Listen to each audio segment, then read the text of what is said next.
For 28 years, my father introduced me with a punchline that never actually sounded like a joke. He always claimed I was far too pretty to be his daughter. But exactly 6 weeks before my wedding, the laughter died for good. He slid a DNA testing consent form across the mahogany dining table and told me to prove I belonged to them, or he wouldn't be showing up to the ceremony. I picked up the heavy brass pen, knowing the results wouldn't just expose a lie. They were going to burn his entire world down to the studs. My name is Sloane Kensington, and for 28 years, I was the butt of a joke no one ever found funny. It was the same routine at the North Shore Commodore Club galas, or during Thanksgiving dinners. My father, Vance Kensington, would wrap his arm around my shoulder, a grip that felt more like a steel vise, and say to his real estate partners, "Doesn't she look lovely? Way too pretty to be mine." Must be the mailman's, of course. The men in their tailored suits would always chuckle nervously, swirling their bourbon, unsure if they should laugh or look away. I learned early on that the Kensington genes are aggressive. My father has hair the color of midnight and eyes like wet asphalt. My older brother, Thatcher, is his exact replica. Dark, brooding, with a jawline that could cut glass. My mother, Blythe, also shared that same deep brunette palette. And then there was me. I popped out like a ray of sunlight in a coal mine, with hair like spun gold and eyes the color of a cloudless ocean. In a family that prided itself on looking like one cohesive, formidable corporate entity, I was a glaring system error. I grew up believing my appearance was a defect. As a teenager, I dyed my hair chestnut brown in a sink, trying to blend into the family portrait. Vance only scoffed. "You can't paint over biology, Sloane," he'd say, sipping his Cabernet. "We all know what you are." He never hit me. He never raised a hand to me. He didn't have to. He just weaponized my existence. The affair baby. He chipped away at my self-worth until there was barely any dignity left. But tonight, the jokes were over. We were sitting in the formal dining room of our Lake Forest estate. It was a room designed to intimidate. Vaulted ceilings and a crystal chandelier that probably cost more than my entire college tuition. It was supposed to be a celebratory dinner. My wedding to Deacon was exactly 6 weeks away. The invitations were already printed on thick, cream-colored cardstock. The venue in downtown Chicago was booked. The floral arrangements were finalized. I looked across the table at my father. He was slicing his filet mignon with surgical precision. The silence in the room was heavy, suffocating. It was the kind of silence that usually precedes a detonation.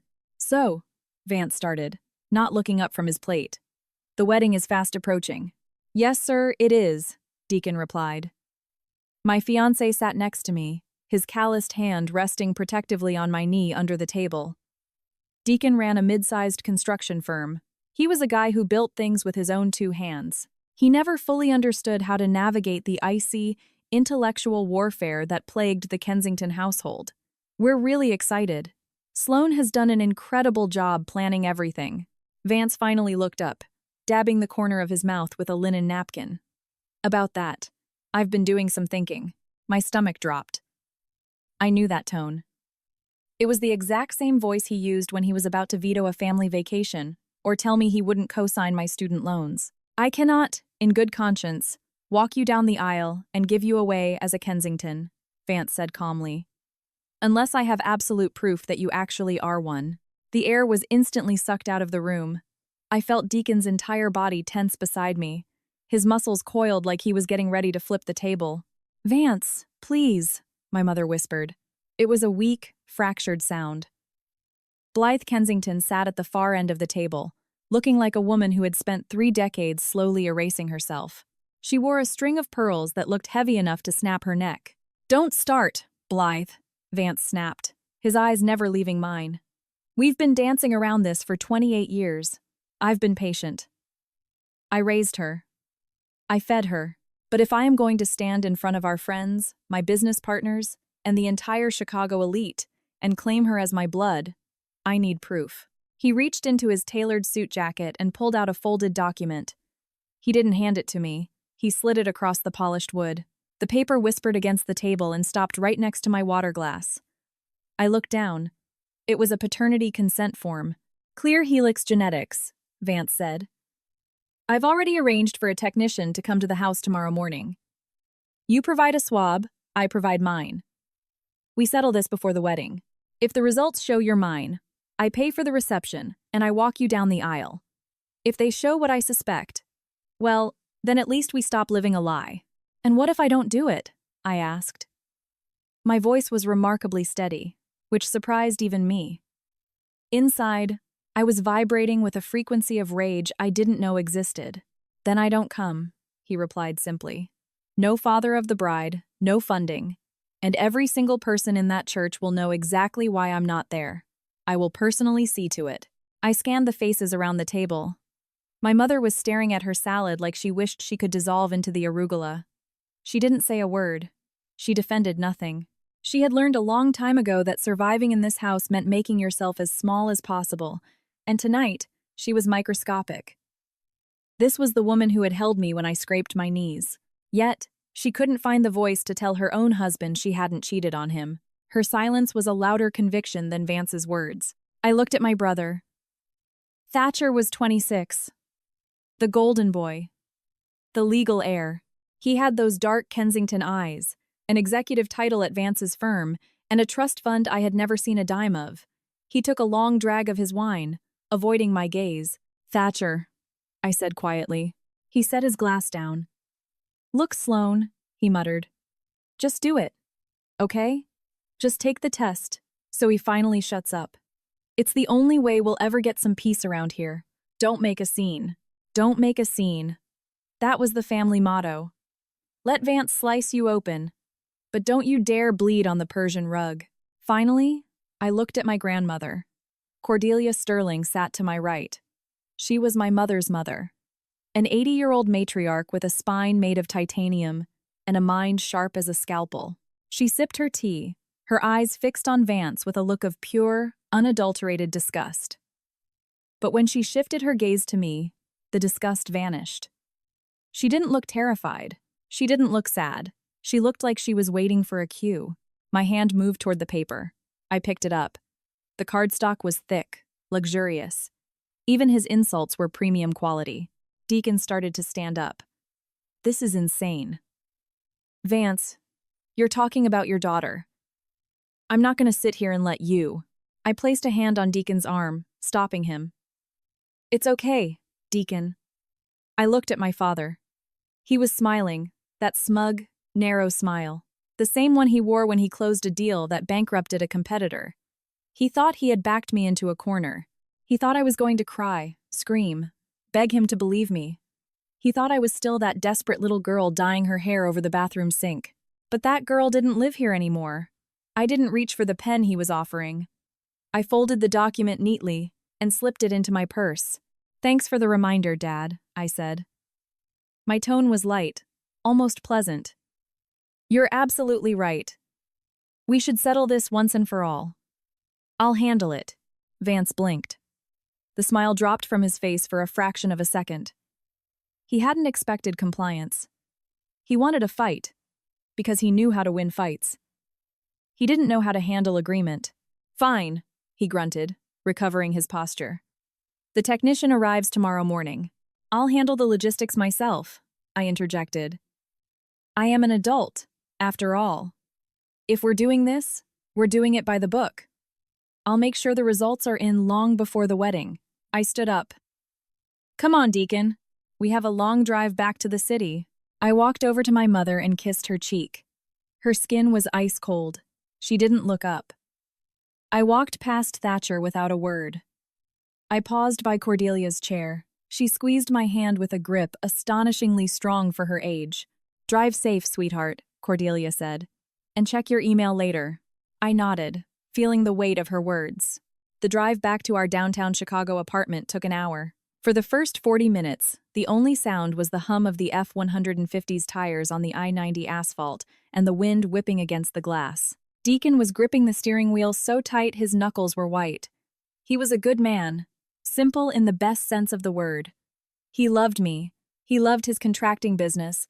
And he always told the truth. The Kensington lifestyle, the manipulation, the secrets, the emotional chess. It was all completely foreign to him. I just can't believe it. Deacon finally exploded, slamming his open palm against the steering wheel. I swear to God, Sloan, if he wasn't your dad, questioning your mom's fidelity at the dinner table, threatening our wedding, it's sick. He's psychologically sick. He looked over at me, expecting tears. He reached out to comfort me. Baby, I'm so sorry. You don't have to do this. We can elope. We can get married in our backyard. We don't need his money, and we sure as hell don't need his permission. I turned to look at him.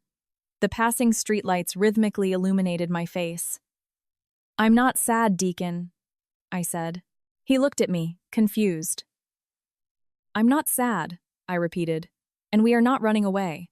I reached into my purse and pulled out the DNA consent form. I stared at it in the dim cabin light. He wants a show, I said, my voice dropping an octave, completely dropping the polite daughter facade I had worn at the table. He wants a public trial. He wants to stand in front of everyone and prove I'm a bastard so he can finally justify treating me like garbage for 28 years. He wants to be the victim. I ripped the form in half.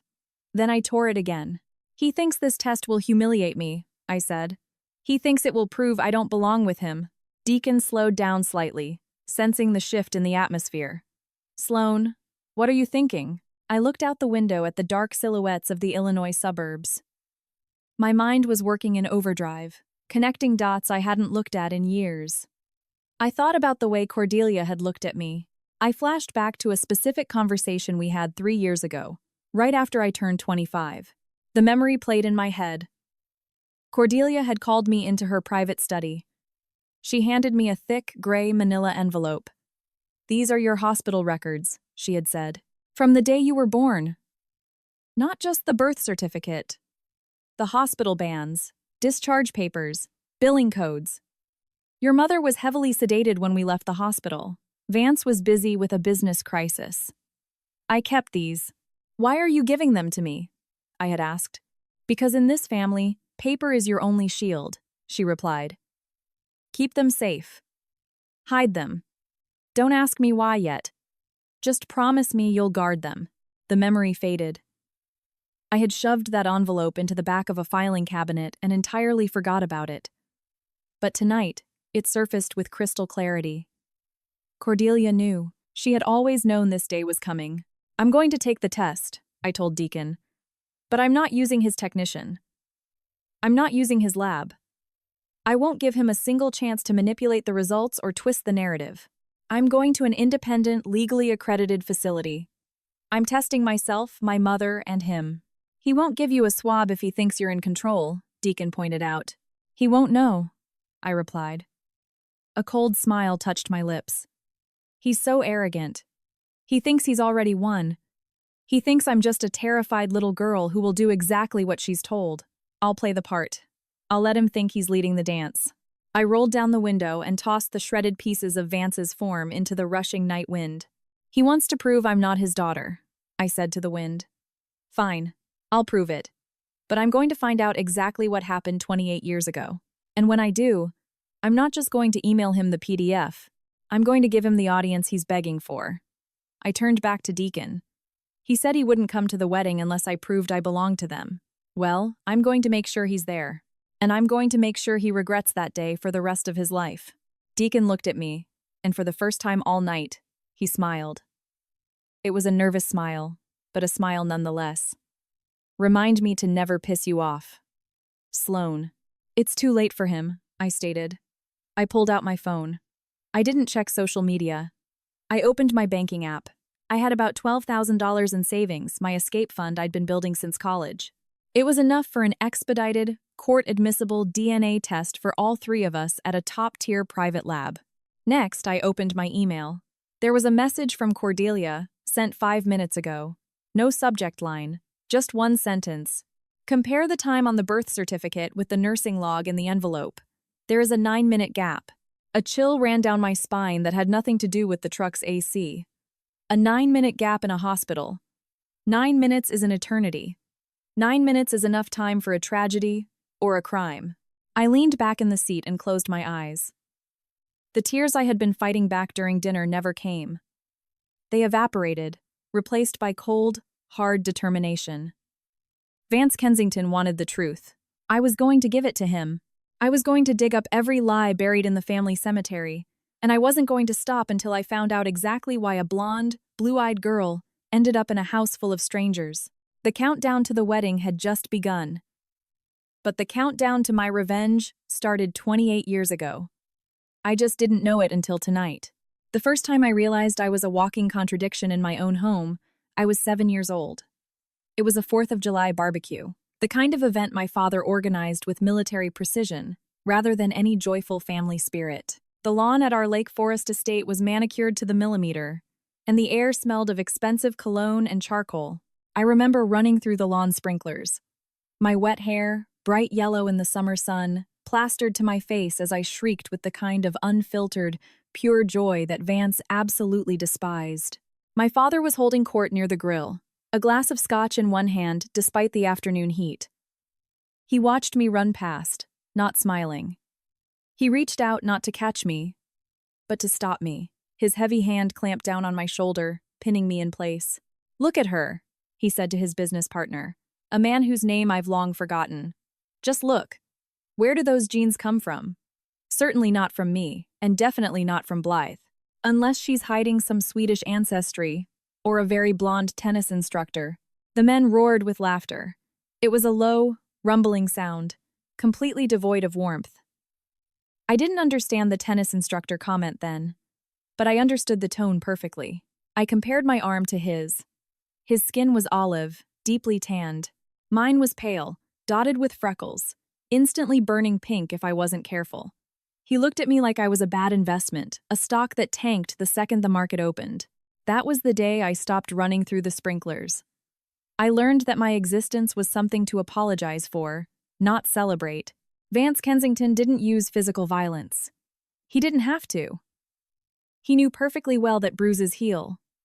But financial and emotional strangulation leave scars for life. He ruled our home with a terrifying, icy calm. His weapons of choice were his bank accounts and the dining room table. The disparity between me and my brother Thatcher wasn't just visible. It was official policy. When Thatcher turned 18, a brand new Mercedes S-Class was waiting in the circular driveway with a red bow on the hood. Vance called it an investment in safety. When I turned 18, I was handed a Chicago Transit Authority bus schedule and a lecture on the value of hard work. When it was time for college, Thatcher was essentially ushered into the Ivy League. Fully paid tuition, a luxury off-campus apartment, and a monthly allowance that dwarfed a teacher's salary. Vance called it securing the legacy. When I got accepted into my dream school, he sat me down in his study and announced he wasn't throwing good money into a bottomless pit. He said, since my pedigree was questionable, my inheritance was non-existent. So, I took out student loans. I worked double shifts at a grimy bar in the Loop. Coming home at 3 a.m., smelling like stale beer and deep fryer grease, I studied until my vision blurred. I paid for every textbook, every meal, and every time I came home for the holidays, exhausted and thinner than before, Vance would look at me with that same cold detachment and ask if I was finally ready to admit I lacked the stamina for the real world. He wanted me to fail. That was the truth. I carried in my chest like a heavy stone. He wanted me to fail, so he could point a finger and say, "See? She doesn't have the Kensington drive. She isn't one of us." But the person who suffered the most wasn't me. It was my mother. Blythe Kensington was a woman trapped in a glass box, gasping for air while everyone outside just watched and did absolutely nothing. I used to wonder why she didn't leave him, why she didn't pack a bag, put me in the car, and drive west until the gas ran out. But Vance had constructed a cage woven from psychological warfare. If she defended herself, if she screamed that she was never unfaithful, Vance would simply raise an eyebrow and say she was protesting too hysterically. Only a guilty woman acts so unhinged. If she stayed silent, refusing to dignify his accusations with an answer, he would slowly nod and declare her silence was an admission of guilt. You couldn't win with him. He used me as a whip to keep her in line. If she wanted to redesign the conservatory, he immediately brought up the costs of my existence. If she wanted to take a trip to Napa with her friends, he'd ask if she was planning to meet up with the same guy from 28 years ago. I watched my mother become a shadow. I watched her voice fade and her opinions vanish. I watched her start taking long afternoon naps and finding solace in glasses of Chardonnay. poured earlier and earlier each day. There was a year, when I was 20, when she finally broke. The pressure cracked something vital inside her. She spent 2 weeks in a private facility to manage severe anxiety and exhaustion. When she came home, fragile and trembling, Vance didn't offer comfort. He offered judgment. In a hushed, falsely concerned voice, he announced to the family that Blythe's guilt was finally eating her alive. He spun her mental health crisis into proof of her infidelity. He made her pain entirely about him. Cordelia, my grandmother, was the only one who saw the machinery behind the curtain. One afternoon, while we were tending to the rose garden, one of the few activities Vance deemed appropriate for women and therefore ignored, she told me the truth about him. He doesn't love people, Sloane, she had said, snapping a dead rose stem with surprising force. He loves a brand. He loves the idea of the Kensington dynasty. Anything that threatens the purity of that image is an enemy. You aren't just a daughter, he doubts. You are a blemish on his ego. And Vance would rather burn this house to the ground than let a blemish survive. That context replayed in my mind on a loop as Deacon and I sat in our apartment. It was late, well past midnight. The adrenaline from the dinner had faded, leaving behind a cold, sharp clarity. Deacon sat at the kitchen island, staring at the wall, an untouched beer in front of him. He looked at me with a grim expression. "You know what scared me the most tonight?" he asked. I looked up from my laptop, where I was researching private genetics labs. "What?" "It wasn't the test itself," Deacon said. "It was the timing. Why wait 28 years? He could have done this when you were born, when you were 10. Before college." I shrugged, though I felt the chill of his logic. He liked the torture. He liked holding it over us. "No." Deacon shook his head. "That's part of it, sure." He waited until the invitations were mailed. He waited until the stakes were absolute maximum. Deacon leaned forward, his voice dropping. "He doesn't just want to know if you're his kid. He wants to publicly destroy you if the test comes back negative. He won't just send you a private email. He's going to announce it. He wants to stand up at the rehearsal dinner and present the evidence. He wants to play the wounded martyr who raised another man's child. And he wants to make you the fraud." I stopped typing. The cursor blinked on the screen in a steady, rhythmic pulse. Deacon was right. I had been treating this like a quest for the truth. But for Vance, this was a choreographed execution. He had invited the audience. He had set the date. He had probably rehearsed his speech. Every family gathering where he joked about my hair. Every Thanksgiving toast where he made subtle digs about loyalty. It was all prep work. He was grooming our relatives, friends, and board members to take his side. For decades, he had planted seeds of doubt, so that when the tree finally fell, everyone would say they saw it coming. He wanted a trial. I slammed the laptop shut. The sound echoed in the small kitchen. "If he wants a trial," I said smoothly, "then he needs to be prepared for the evidence to be cross-examined." I walked to the window and looked out at the Chicago skyline. I thought about Thatcher, the golden boy too scared of losing his allowance to defend his sister. I thought about my mother swallowing pills to numb the shame of a crime she never committed. And I thought about Vance, sleeping soundly in his mansion, convinced he held all the cards. He thought DNA was his trump card. He thought science would vindicate his cruelty. "I'm going to give him exactly what he asked for," I told Deacon. "I'm going to give him the most public, undeniable, scientifically backed exposure this family has ever seen." I turned back to the room, and for the first time in my life, I didn't feel like a casualty of the Kensington drama. I felt like the director. Cordelia's secret envelope was heavy on my mind. Vance assumed the story would end with him being right. He had no idea he wasn't the author of this tragedy. He was just a character, and I was about to write him out of the script. The next morning, I was going to contact Clear Helix. But I wasn't just looking for paternity confirmation. I was looking for those 9 minutes my grandmother warned me about. Because if Vance wasn't my father, and Blythe wasn't an adulterer, then the answer wasn't in a bedroom affair. It was hiding in the sterile, fluorescent-lit hallways of a hospital almost 3 decades ago. And unlike my mother, I wasn't going to stay silent. I was going to scream the truth so loud it shattered the windows of his elite country club. Vance wanted a show. Fine. I'd give him the spectacle of a lifetime. I didn't sleep at all that night. Instead, I turned my dining table into a war room. The first step was choosing the battlefield. Vance assumed we would use his concierge medical service, some golf buddy doctor in the Gold Coast, who knew how to make inconvenient medical facts disappear for the right price. I wasn't giving him home field advantage. I needed a fortress of scientific neutrality. I spent 4 hours vetting genetics labs, bypassing anything with a local Chicago office where dropping the name Kensington might pull weight. I chose Clear Helix Genetics, headquartered in California. They had the right legal accreditations. They specialized in court-admissible forensic testing. And most importantly, they didn't give a damn about the Chicago elite. They didn't care about our Lake Forest estate or the upcoming wedding of the season.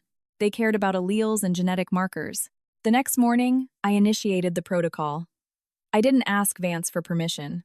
I sent him a DocuSign directly from Clear Helix, outlining the terms of a legal paternity and maternity test with a strict chain of custody. The rules were ironclad. An impartial lab technician would visit his downtown office to verify his identity, swab him, and seal the sample. I would do the same. My mother would do the same. No private doctors, no lost samples, no room for error. I attached a brief note to the email. If we are going to prove the truth, let's ensure it holds up in court. I've arranged the collections. Please sign the attachment. He signed it in 12 minutes. I could practically feel his arrogance radiating through the screen. He probably found my insistence on legal procedures amusing. A child playing lawyer. He didn't realize that by signing, he had just locked himself into a process he couldn't manipulate. The hardest part was Blythe. I drove up to the Lake Forest estate around 10 a.m., knowing Vance would be at his corporate office. My mother was in the conservatory, arranging hydrangeas with shaking hands. When I explained what I needed, she froze. She looked at the sterile swab kit in my hand like it was a loaded gun. "He'll be so angry if he finds out you came here," she whispered. "He already knows," I said, keeping my voice gentle but firm. He signed the consent. "Mom, we are doing this. I need your swab to prove I'm yours. If I only test against him, he can spin it. He'll say you had an affair, but if I match you and not him, we prove at least half the story. And if I don't match either of you, well, we cross that bridge, when we get to it." She sat heavily on the floral sofa. "Sloan, look at me. I carried you. I remember the heartburn. I remember you kicking. I remember you screaming when you came into the world. You are my daughter. Then help me prove him wrong," I said. "Please." She opened her mouth, and I swabbed the inside of her cheek. It took 10 seconds. As I sealed the vial, she grabbed my wrist. Her eyes were glassy. "It doesn't matter what that paper says," she said, her voice cracking. "You are the only person in this house I have ever truly loved." I kissed her forehead and left before I could fall apart. I had the samples. I had the chain of custody. Now, I needed the history. I drove back to the city and opened the gray envelope Cordelia had given me. It smelled of old cedar and dust. Inside was the chaotic timeline of my first 24 hours on Earth. There was my birth certificate, smooth and official. There were billing records from Oakhaven Memorial. And there were the nursing logs, photocopies of handwritten notes Cordelia must have stolen or demanded decades ago. I spread them out on the table, hunting for the anomaly my grandmother mentioned. It took 2 coffees to find it, but once I saw it, I couldn't unsee it. On the official birth certificate, my time of birth was listed as 11:51 p.m. But on the photocopy of the nursing shift report, the scrawled handwriting read, "Patient Kensington. Delivery complete. Female infant. Vitals stable. Ombir. Kirkiki p.m. 9 minutes. To a layman, 9 minutes is a rounding error. A clock set wrong. A nurse forgetting to jot it down until after she washed her hands. But in a hospital, 9 minutes is a lifetime. 9 minutes is the difference between brain damage and perfect health. 9 minutes is enough time to resuscitate. Or, on a crowded, understaffed maternity ward, 9 minutes is enough time to make a mistake. I picked up my phone and dialed Clear Helix to confirm the courier picked up the swabs. While waiting on hold, I typed Oakhaven Memorial Maternity Ward Scandals 1000, 996 into the search bar. At first, nothing came up but generic praises and charity gala photos. Vance's firm had made a massive donation to their new pediatric wing a decade ago. A detail that suddenly smelled less like philanthropy and more like hush money. I dug deeper. I got into archived forums, the kind where frustrated ex-employees vent before PR agencies scrub the posts. I found a thread from 2004. An ex-billing clerk complaining about sloppy record-keeping in the late 90s. Deep in the comments, someone replied, "Billing babe, that place had an ID bracelet issue for 3 years before the board swept it under the rug. I know of 2 families who walked out with the wrong chart. Thank God they figured it out in the parking lot." My heart slammed against my ribs. ID bracelet issues. I grabbed a yellow legal pad and started writing a new list. Deacon walked in exactly as I was taping the nursing log to the wall next to the birth certificate. He was still in his steel-toed boots, covered in drywall dust, but his face was grim. "You look like you're hunting a serial killer," he said, eyeing my wall of documents. "I'm hunting a lie," I corrected. "Look at this, Deacon. 9 missing minutes. A hospital with rumors of procedural errors, and a father who is so certain I'm not his that he's willing to bet our wedding on it." Deacon set his keys down and walked over. He looked at the papers, his contractor's brain scanning for structural flaws. "Okay." He started slowly. "So you have a theory. You think you were switched? Or do you think the records were forged?" "I think Vance knows something," I said. "Or suspects something deeper than an affair. He always accused Mom, but he never filed for divorce." "Why?" "Because a divorce means legal discovery. It means lawyers digging through assets and timelines. He kept her close. He kept me close. He tortured us. But he kept us. Why?" Deacon crossed his arms. "If you're going to drop a nuke this big, Sloan, you need more than a 9-minute gap and an internet comment. You need ironclad proof. If you stand up in front of the family and say, 'Oops, wrong kid,' without hard evidence in hand, Vance will sue you for defamation and win." "I know," I said. "I'm making a list." I tapped the legal pad.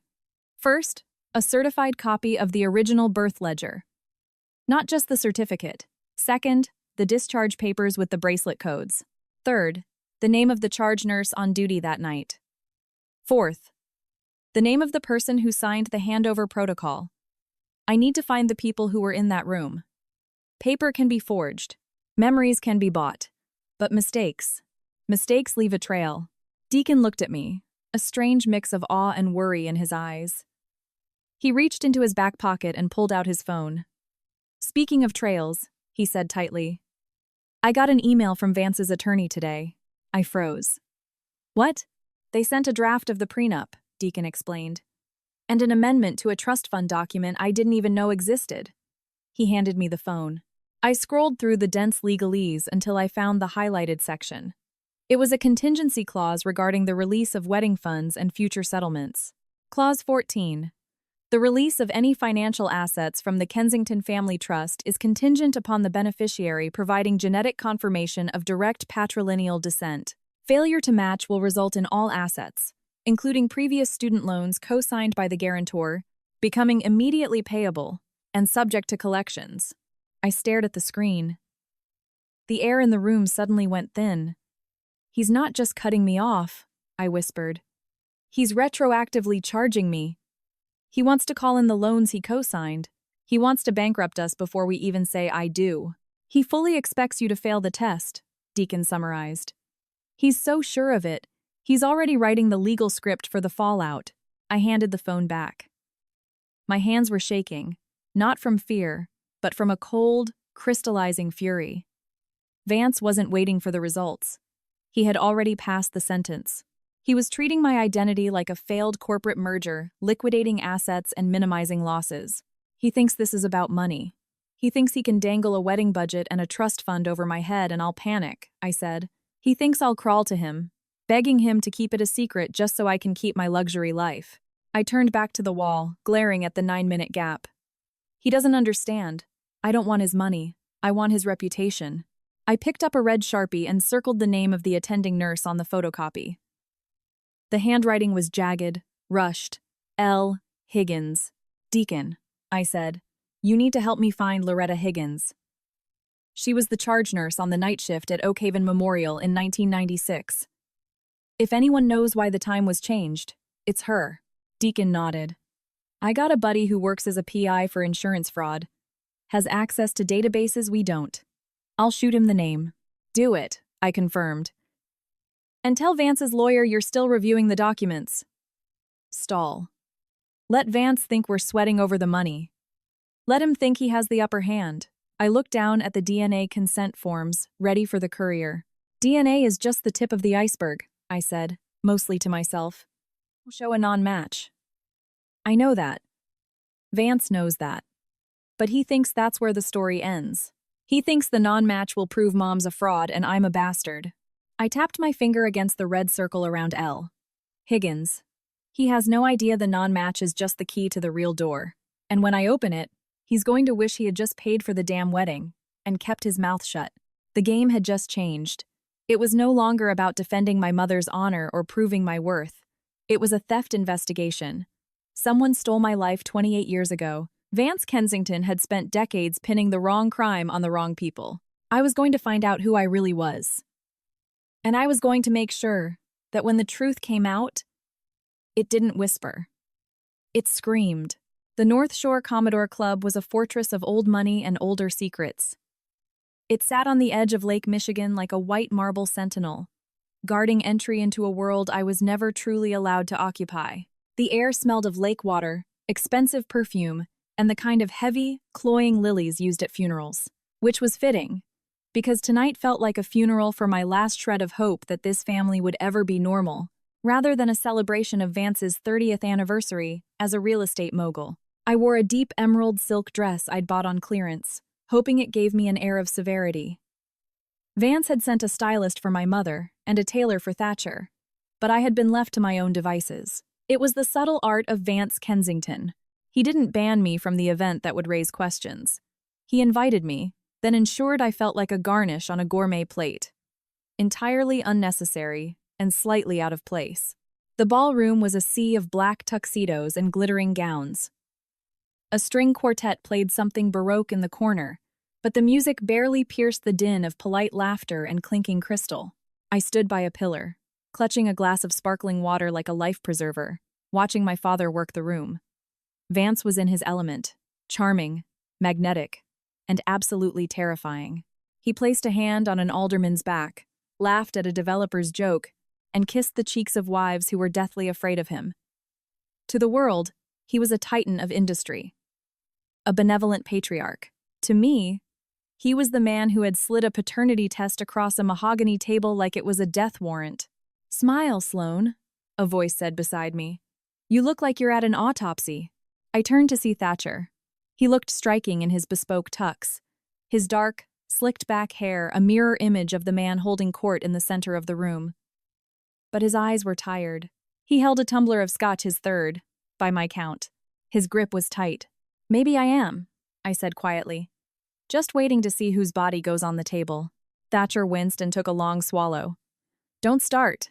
Just get through the speeches, eat the cake, and go home. Dad's in a good mood tonight. He feels vindicated." "Vindicated?" I asked, turning to face him. "Because I agreed to the test? He thinks that's a victory?" "He thinks he backed you into a corner," Thatcher said, looking away, scanning the crowd like he was looking for an exit. "He thinks you'll back out before the results come in. He thinks you'll quietly fade out of the wedding photos to save face." "He doesn't know me at all," I replied. Thatcher looked at me. He actually looked at me, and for a split second, I saw the brother I used to play hide-and-seek with before the weight of the Kensington name crushed him. "Just be careful, Sloane. He has a microphone tonight, and you know how much he loves an audience."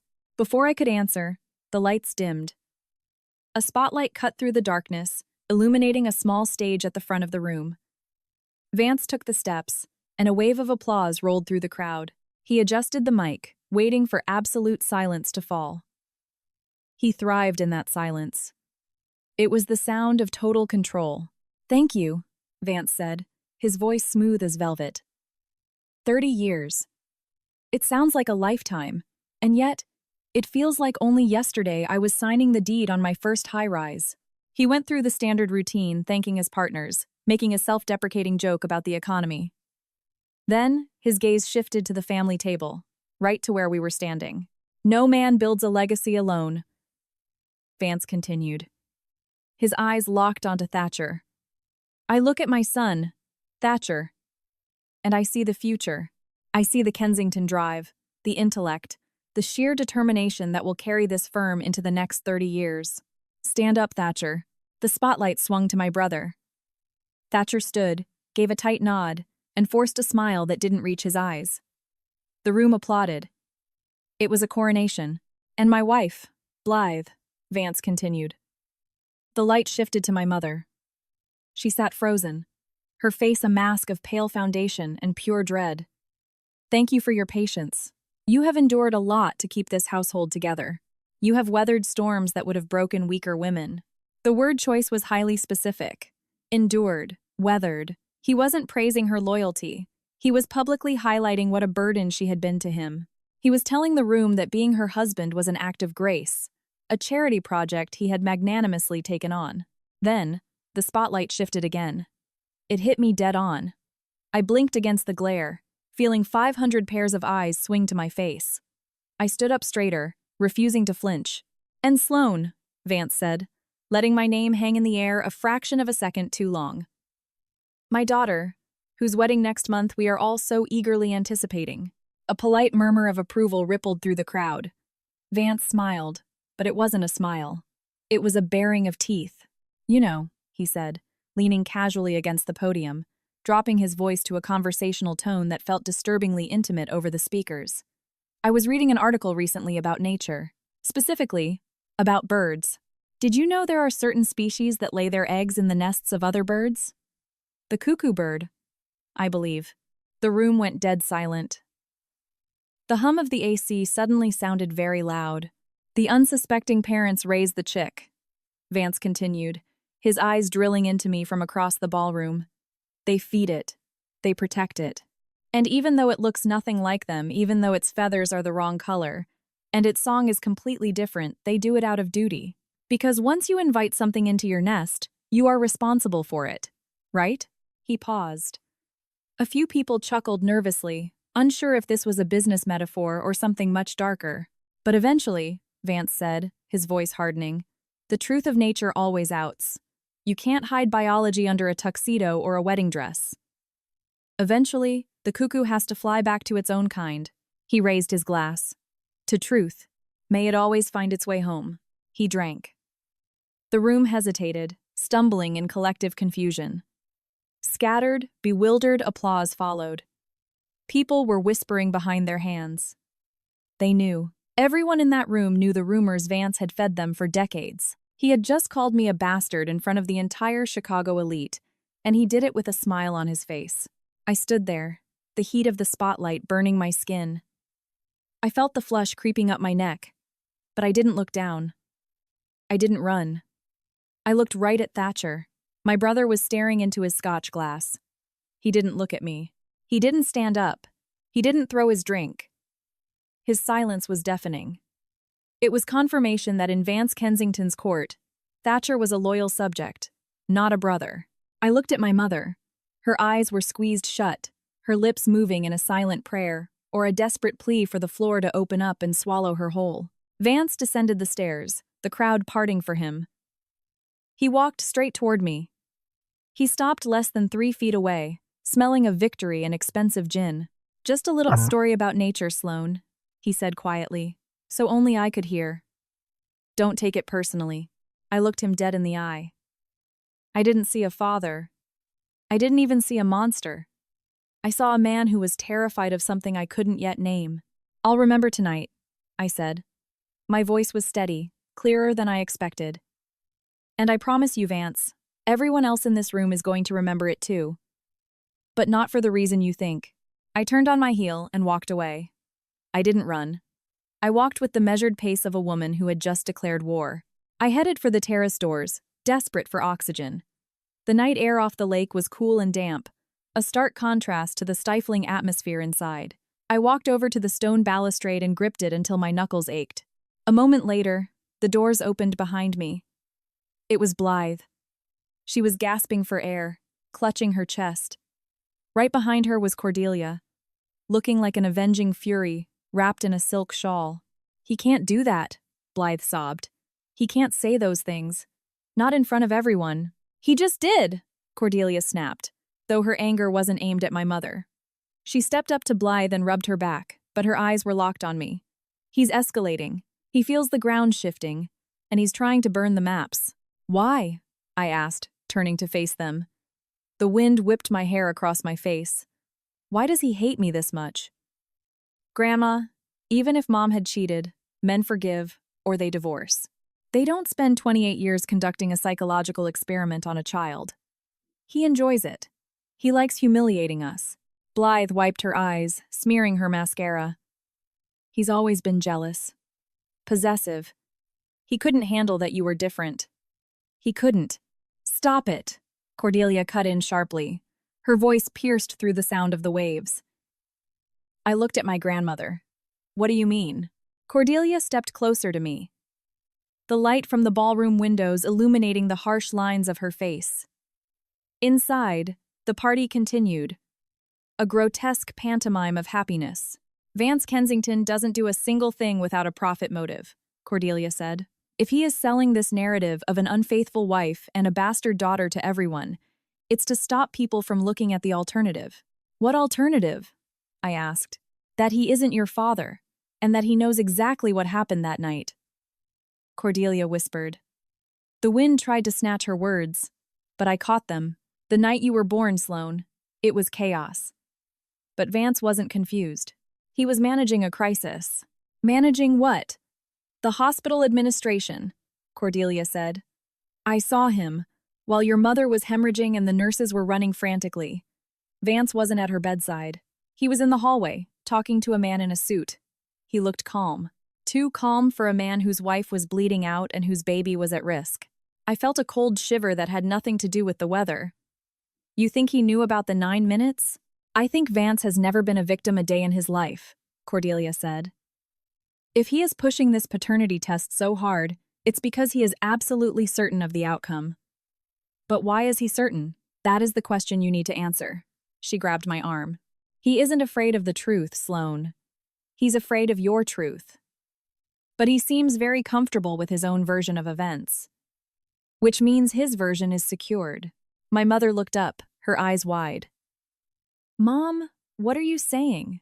"I'm saying," Cordelia replied, glancing back at the ballroom where Vance was laughing with a client, "that your husband is a fixer. And 28 years ago, he might not have just fixed a corporate contract. He might have fixed his family." I stared at the closed doors of the yacht club. The pieces were aligning in my head. The 9-minute gap, the missing records, the massive hospital donation, and now, Vance's absolute, unshakable confidence. He wasn't gambling with this DNA test. He knew the result because he had likely orchestrated the scenario that led to it. He wasn't the victim of a cuckoo bird. He had built the nest himself. "I have to go," I said. "I can't stay here." "Go," Cordelia said. "Take your mother's car. I'll get her home." I ran to the parking lot, my heels clicking against the pavement like a countdown. I got into the car and locked the doors, my heart hammering. I needed to talk to Deacon. I needed a voice that wasn't poisoned by Kensington toxicity. My phone buzzed on the passenger seat. A text from Deacon. I picked it up, expecting a message of comfort. Instead, the screen read, "Pi got back to me. Found Loretta Higgins. She's terrified, Sloane. Hung up the second he mentioned the hospital. But before she did, she said something you need to know. She said, 'If you want to know about the Kensington baby, ask about the other one.'" I stared at the phone. The other one. Another text came through immediately. "If you're going to pull this thread, you need to be ready. It's not an affair. Sloane, you need to prepare yourself for a truth way heavier than infidelity. I think there's someone else out there." I dropped the phone. The engine idled, vibrating through the seat. Vance's speech about the cuckoo bird replayed in my mind. Nature playing tricks. A chick in the wrong nest. He wasn't speaking in metaphors. He was taunting me with the literal truth. I slammed the car into drive and sped out of the elite club's parking lot. The tears finally came, hot and furious. I wasn't just fighting for my name anymore. I was fighting for a ghost that had lived in the shadow of my life for 28 years. If Vance Kensington thought he could bury us both, he was about to learn that the dead have a nasty habit of waking up. The rain in Chicago never washes the grit clean. It just makes the mud deeper. It was Thursday night, 3 days after the disastrous yacht club gala, and the sky had opened up with such ferocity the windows of my apartment rattled.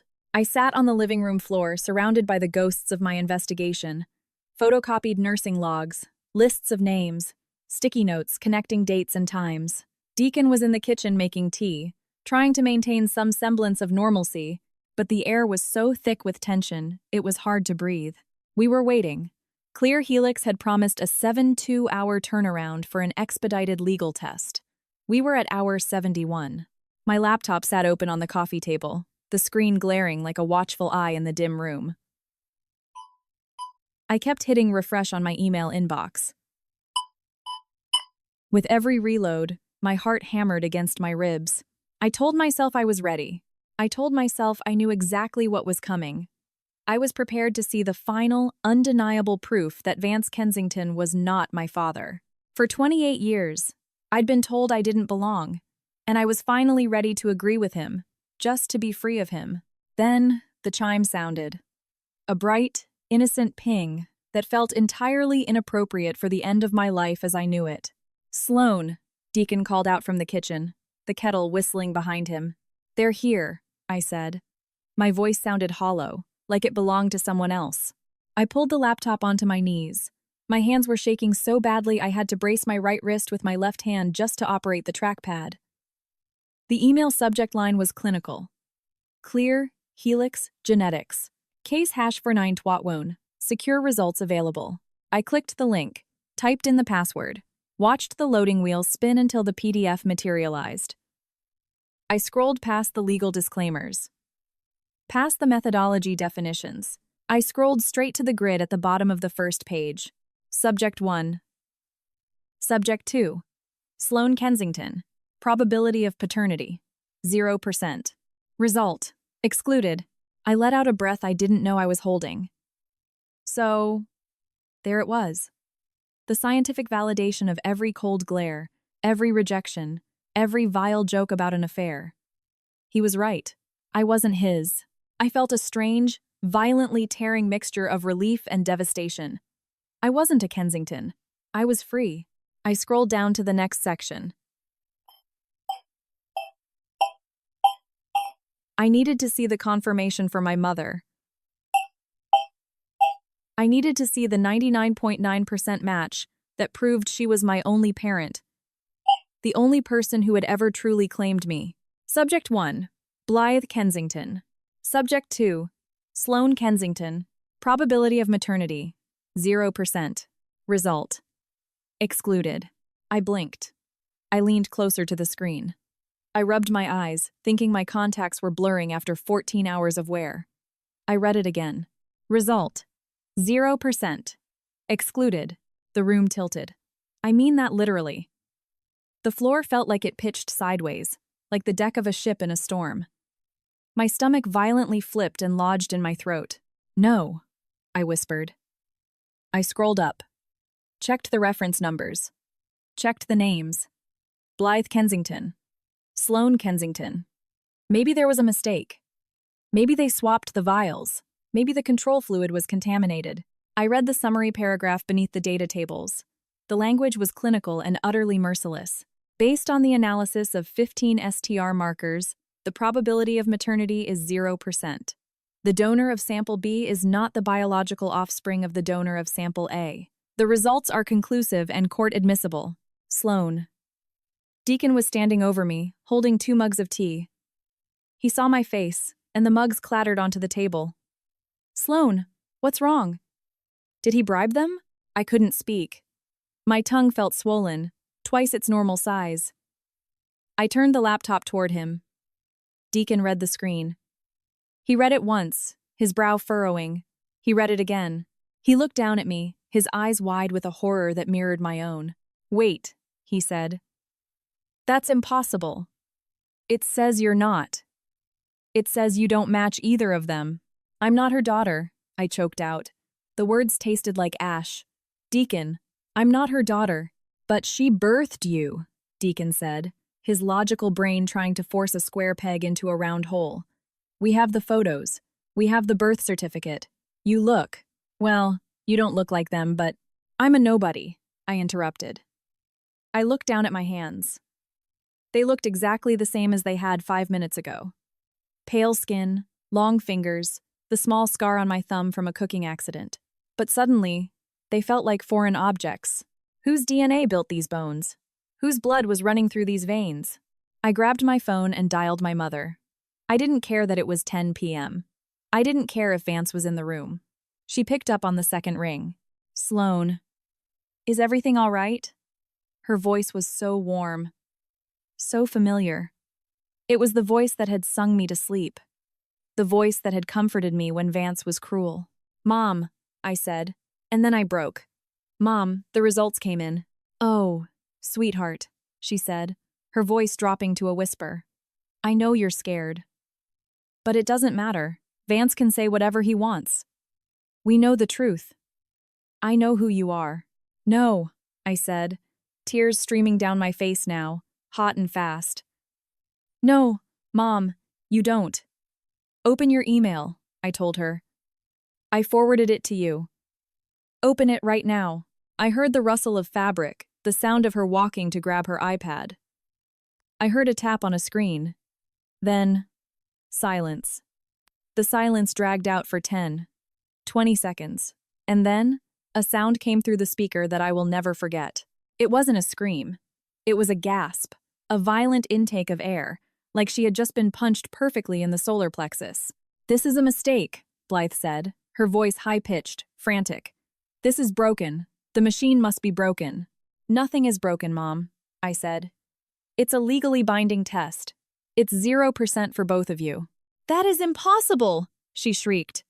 I heard the iPad clatter to the floor. I was there. I was in the room. I felt the pain.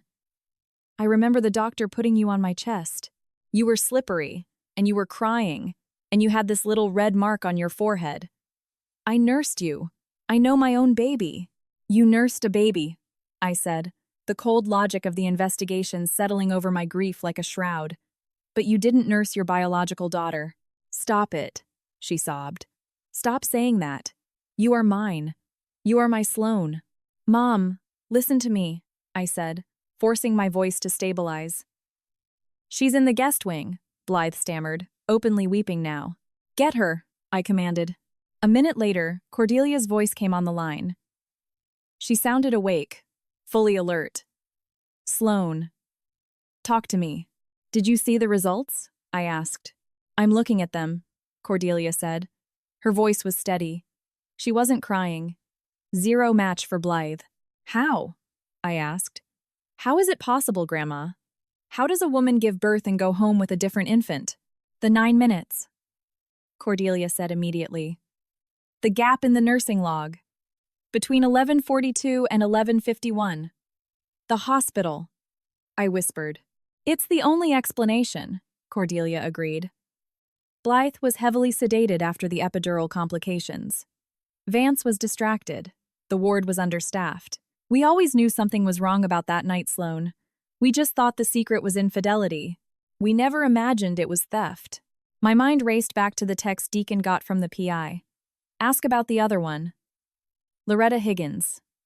The billing clerk knew too. They knew there were 2 babies. 2 girls. And for 28 years, I had lived in the wrong house, fighting for the love of a man who wasn't my father, while my real parents were somewhere else. And the real Sloan Kensington. Where was she? Oh my God, I said, the realization hitting me like a physical blow. There's another girl. There is a real Kensington daughter out there, and she probably looks exactly like Thatcher. Grimly so, Cordelia noted. Before I could process that, my laptop pinged with another notification, then another on my phone. Deacon's phone buzzed on the counter. It was an email. A mass email. I looked at the sender. Vance Kensington. Sent via the Kensington Group corporate server.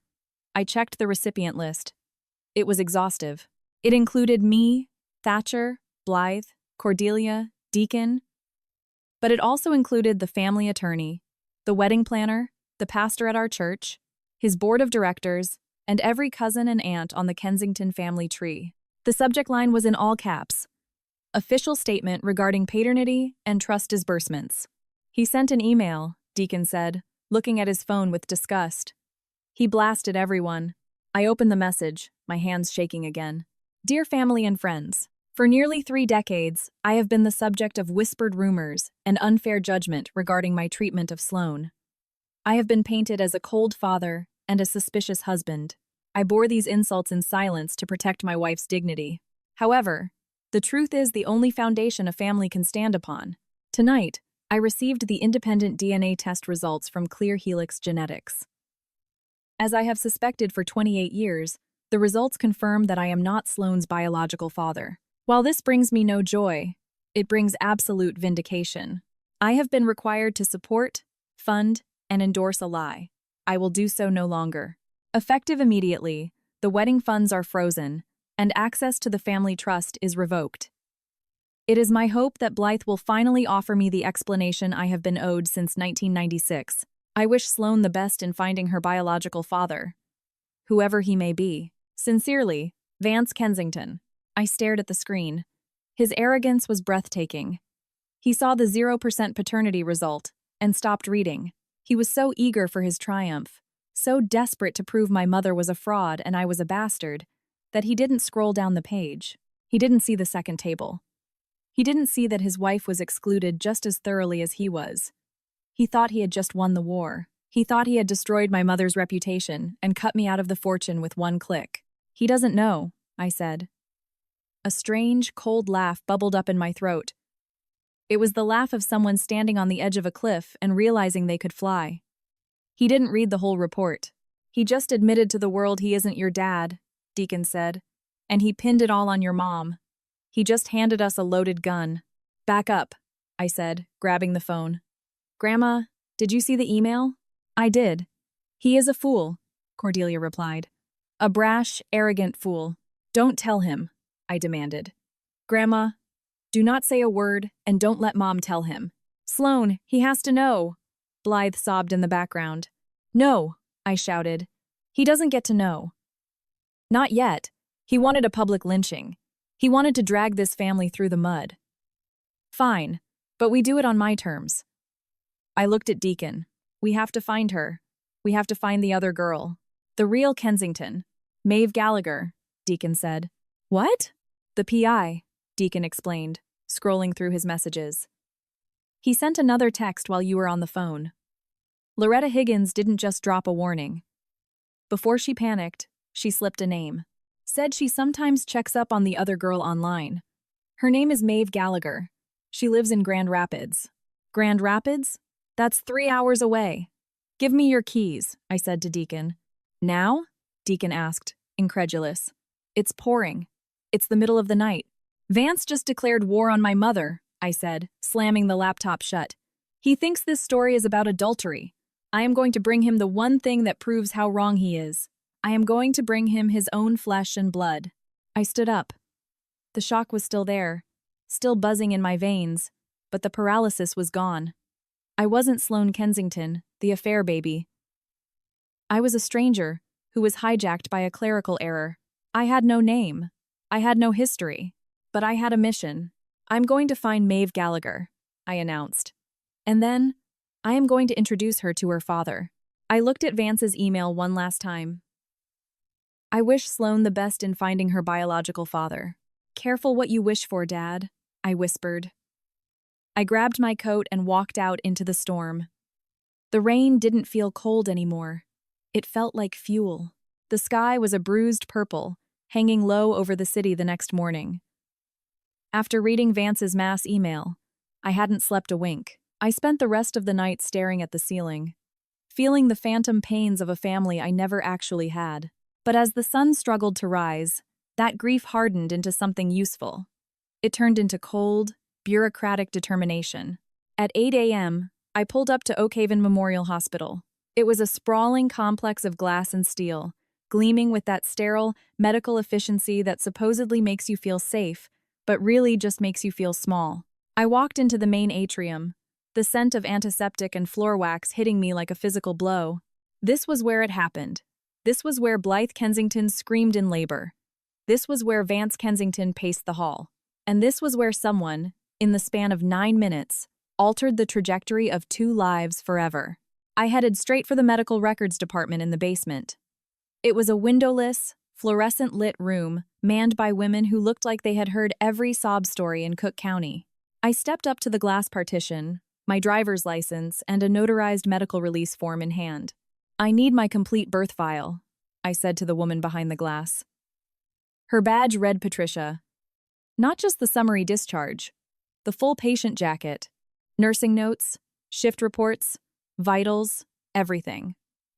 From the 12th of November, 1996, Patricia sighed heavily, typed my name into her computer, and began clicking her mouse in a steady, intensely bored rhythm. She stared at the screen for a long moment. Then she frowned. She typed again, hitting the keys harder this time. "That's weird," she muttered. "What's weird?" I asked, leaning closer to the glass. "I have your admission code," she said. "I have the billing record for the insurance. But the medical file itself is restricted." "Restricted? I'm the patient. You can't withhold my own medical history from me.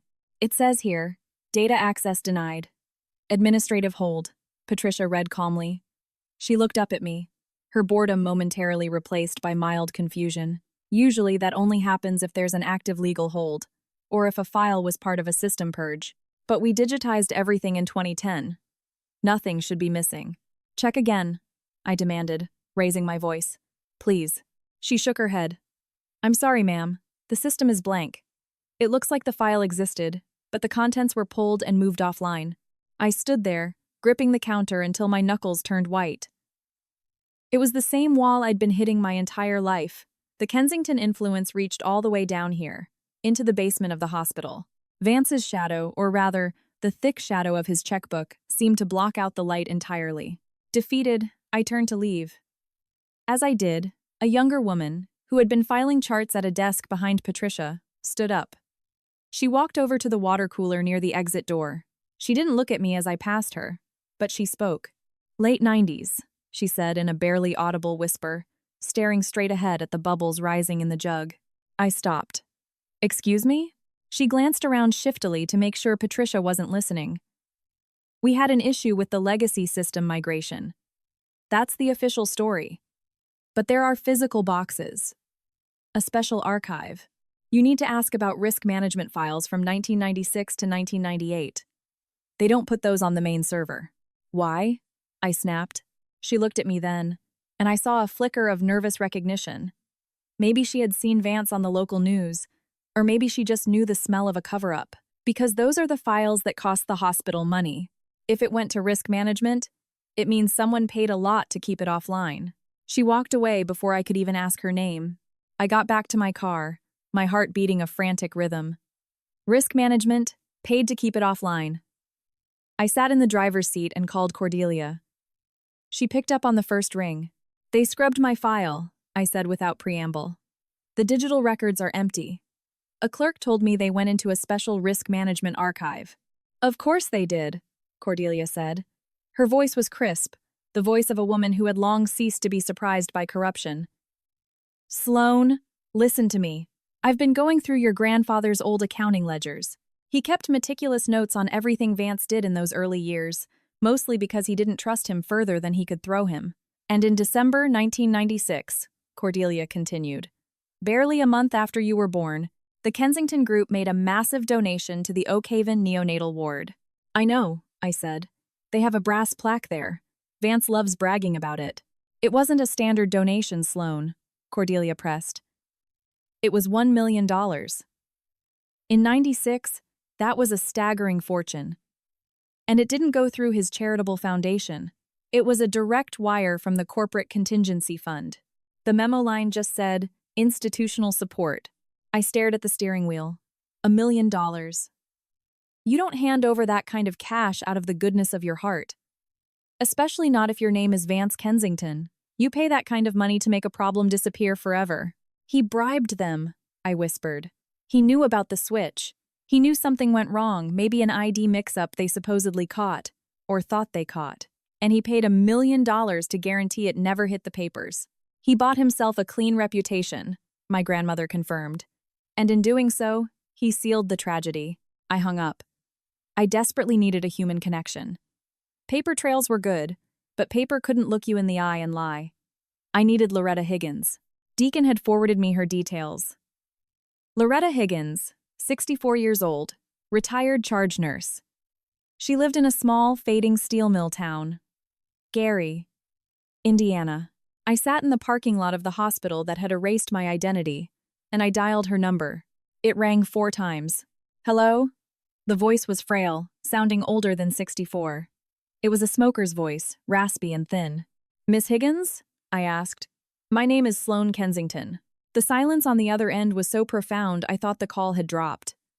Then, I heard a sharp intake of breath. I don't know anyone by that name, she said. The panic was immediate, bleeding through the phone line.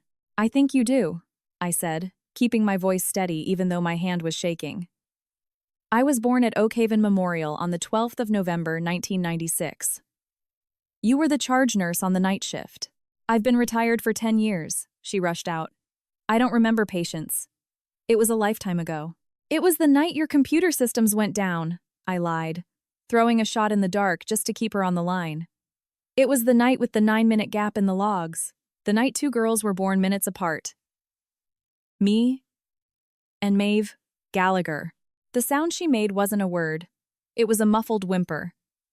The sound of a woman who had spent 3 decades looking over her shoulder and had finally seen the ghost she feared. I can't help you, she said. Don't call this number again. Loretta, please, I begged.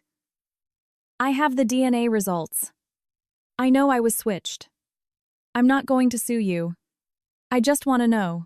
You don't know what you're doing, she hissed. The aggression in her voice was actually pure terror. You don't know who you're dealing with. It wasn't just a mistake. It was. They made us sign papers. If I talk, I lose my pension. I lose my house. They said they would destroy us. Who? I demanded. Who said that? The hospital? Or my father? Don't dig up this grave, she replied. There are bodies in it you aren't ready to see. The line went dead. I lowered the phone, cold sweat breaking out on my skin. They made us sign papers. It wasn't medical malpractice. It was a conspiracy. I drove back to my apartment, my mind racing. I needed legal armor. I couldn't just walk into this, armed with righteous indignation. I needed subpoenas. I called the lawyer Deacon had recommended a shark in a cheap suit named Mark Tarnowski, who specialized in civil litigation against insurance companies. I met him an hour later in a cramped office that smelled like stale coffee and old paper. I laid it all out. The DNA, the nursing logs, the massive donation, the restricted files, and Loretta's reaction. Attorney Tarnowski listened, tapping a yellow pencil against his desk. When I finished, he let out a low, long whistle. You've got a hell of a story, Miss Kensington, he said. But right now, it's just a story. The hospital will claim the files were lost in a routine archive purge. The donation will be spun as philanthropy. And that nurse, unless she testifies under oath, her fear is just hearsay. So what do? I asked. We draft a civil suit, Tarnowski explained. We sue the hospital, the 96 board of directors, and we list John Doe staff members as co-defendants. We file it in court. That gives us subpoena power. Then we force them to open that risk management vault. But if we file a suit, I started, thinking of Vance, it goes public. My father, the man who raised me, will see it. He'll use his lawyers to crush us before we even get to discovery. That's the risk, Tarnowski agreed. But right now, they're betting on your silence. They're betting you're just a confused girl who will give up when she sees a locked door. I stood up. Draft the papers. But don't file them yet. I need one thing before we pull the trigger. What's that? I need a witness, I said. I need Loretta Higgins to look me in the face and tell me I'm wrong. I went back home. The storm had passed, leaving the Chicago streets slick and wet. Deacon was waiting for me. He had printed out an article from the Chicago Tribune archives, dated February 1997. Hospital procedures reviewed. After alleged ID mix-up. It's a tiny blurb, Deacon said, handing me the paper. Page 12. Buried next to the auto ads. Some family claimed they were given the wrong infant for an hour. The hospital called it a brief procedural anomaly and said safeguards were updated. No names. It wasn't an anomaly, I said, reading the text. It was a test run. Or, we were the ones they didn't catch in an hour. My phone buzzed on the table. It was midnight. The screen lit up with a text from an unknown number. Area code 219. Indiana. I picked it up. Stop digging. You're a good girl. I looked you up. You have a whole life ahead of you. If you keep pushing, the hospital's legal department won't just sue you. They will ruin you, and your father isn't the only powerful man involved. If this comes out, someone will be destroyed. It was Loretta. She must have saved my number from her caller ID. I stared at the message. She was trying to protect me, in her own twisted way. She was trying to warn me I was stepping on a landmine, but she didn't understand one thing. I had already stepped on it. The explosion happened the second I opened that DNA email. Now, I was just trying to survive the shrapnel. I typed out a reply. I didn't threaten her. I didn't beg.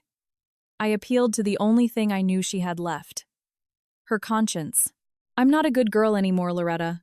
I'm a woman who doesn't even know her own name, and I have already been destroyed. Not by powerful men. By the truth. Me, my mother, and the other girl in Grand Rapids. We are already ruined. The only question is, do you want to die choking on this secret? Or do you want to finally help us breathe? I hit send. I watched the 3 dots bubble up, disappear, and bubble up again. Finally, her response came. Meet me tomorrow. The Starlight Diner in Gary. Come alone. If I see a lawyer, I walk. I showed the phone to Deacon. Gary. That's a rough drive, Deacon said. Then we leave at dawn. She said come alone, he reminded me. Deacon's jaw tightened. She said she didn't want to see a lawyer, I corrected. She didn't say my fiancé couldn't wait in the truck. I walked over to the window and looked out at the city. Somewhere out there, Vance was sleeping soundly. Convinced he had finally purged the affair baby from his life. Somewhere in Grand Rapids, Maeve Gallagher was living a life that belonged to me. And somewhere in a hospital archive, a file was gathering dust, holding the final price tag of my identity. The fear Loretta spoke, of the fear of the system, the weight of powerful men, and their silence, I felt it. It was immense. But it didn't paralyze me anymore. It acted like a magnet, pulling me straight toward the truth. Get some sleep, Deacon, I said, turning away from the glass.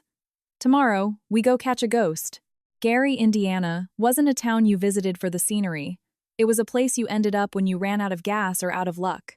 The Starlight Diner sat on the edge of a 4-lane highway, framed by rusted industrial smokestacks that clawed at the gray sky. Its neon sign buzzed with dying light, half the letters burned out so it read, STALGHT. Fitting enough. There was no light here, only shadows. I parked the car on the gravel lot, far from the few pickup trucks scattered near the entrance. Deacon cut the engine but didn't unlock the doors right away. He was staring at the diner, his jaw clenched hard. I don't like this, Sloan, he said. She's scared, and scared people are unpredictable. She's our only lead, I said, unbuckling my seatbelt. Wait here. If I'm not out in 45 minutes, come in. But not a minute sooner. She was very specific. I stepped out into the damp air. It smelled of sulfur and old deep fryer grease. I walked toward the entrance, clutching my purse to my side like a shield. Inside, the AC was cranked to an Arctic freeze, a stark contrast to the muggy afternoon outside. The diner was a relic of the 70s, cracked vinyl booths and chrome that had long lost its shine. I scanned the room. It was mostly empty, save for a trucker eating pie at the counter and an elderly couple in the corner. And then I saw her. Loretta Higgins sat in the very back booth, the furthest point from the door. She was much smaller than I anticipated. In my head, the woman who had hidden the secret of my existence for 28 years was a towering, villainous figure. In reality, she was just a fragile woman in a beige cardigan that seemed to swallow her thin frame. Her hair was gray and thinning, pulled back into a severe bun. The hands wrapped tightly around her coffee mug were shaking so badly, the dark liquid rippled in concentric circles. I walked up to the table. She looked up, and her eyes instantly went wide. They were pale, watery eyes with red rims. "Miss Higgins?" I asked softly. She didn't answer. She just stared at me, her gaze tracing the line of my jaw, the shape of my nose, the color of my eyes. It wasn't a look. It was an inspection. She was looking at me like she was searching for a ghost. "Sit down," she whispered. Her voice sounded like dry leaves scraping together. "Don't stand there. You're drawing attention." I slid into the booth across from her. The vinyl squeaked. "Thank you for coming," I said. She ignored the pleasantry. She leaned forward, dropping her voice to a harsh whisper. "I almost didn't. I have a bag packed in my car. When I leave here, I'm driving. I have a sister in Ohio. If they come looking for me, I won't be here." "Who is going to come looking, Loretta?" I asked. "The hospital." She let out a short, bitter laugh. "The hospital is just a building, honey. Buildings don't threaten your pension. Buildings don't make you sign papers saying you'll go to federal prison if you ever speak. The board does. The lawyers do." She took a shaky sip of coffee, the mug clinking against her teeth. Then she set it down and looked me dead in the eye. "You look exactly like her," she said. The air vanished from my lungs. "Like who?" "Your mother," Loretta replied. "Your real mother. You have her eyes. That exact same shade of blue. It's uncanny. I remember it, because she looked at me with those eyes when I handed you to her. She trusted me. I felt the prickle of tears, but I blinked them back. I couldn't cry now. I needed facts. What happened, Loretta?" "The DNA test says I don't belong to the Kensingtons. It says Blythe isn't my mother. But the birth certificate says she delivered me at 11:51 p.m. Loretta reached into her oversized tote bag. She didn't pull out a phone or a tablet. She pulled out a small, leather-bound notebook. The cover was cracked and weathered. The pages were yellowed with age. "I was the charge nurse," she said, opening the book. "I was responsible for the floor. That night was a nightmare. We were understaffed. 2 nurses called out with the flu. We had an intern on the ward, a girl named Chloe, barely 22. She meant well, but she was overwhelmed." She slid the notebook across the table. It was open to a page dated the 12th of November, 1996. "Read the bottom entry," she commanded. I looked at the handwriting. It was rushed, jagged letters in blue ink. 11:40 p.m. Baby girl Gallagher, 7 pounds 2 ounces. Healthy. Attending. Dr. Evans. 11:42 p.m. Baby girl Kensington, 7 pounds 1 ounce. Respiratory distress resolved. Attending. Dr. Patel. 2 minutes, I whispered. Not 9. 2. 2 minutes apart, Loretta confirmed. 2 little girls, both healthy, both crying. The nursery was full. "Chloe took you both to the warming tables for your first sponge baths at the same time. Bathing 2 at once was against protocol, but we were swamped." She closed her eyes. Like the memory physically pained her. The ID bands were loose. Sometimes they slide off when the babies are that small and slick with amniotic fluid. Chloe took them off to wash your wrists properly. She set them on the counter, right next to each other. I felt violently sick. She swapped them. "She didn't do it on purpose," Loretta said, her voice trembling. "She washed you. She washed the other baby. She dried you off. And when she reached for the bands, she grabbed the wrong ones. She put the Kensington band on the Gallagher baby, and the Gallagher band on the Kensington baby. And no one noticed?" I asked, my voice rising. "Shh," Loretta hissed, glancing around the diner. "Keep your voice down." She leaned closer. We didn't notice until shift change. 6 hours later. I was doing final chart reviews. I saw a weight discrepancy. The Gallagher baby had supposedly lost over 3 ounces in 6 hours. Impossible. The Kensington baby had gained weight. Also impossible. I checked the footprints, the ink stamps we take right after delivery. "So you knew," I said. "You knew the next morning. Why didn't you fix it?" Why didn't you run into those rooms and swap us back? I tried, Loretta said, tears spilling over her wrinkled cheeks now.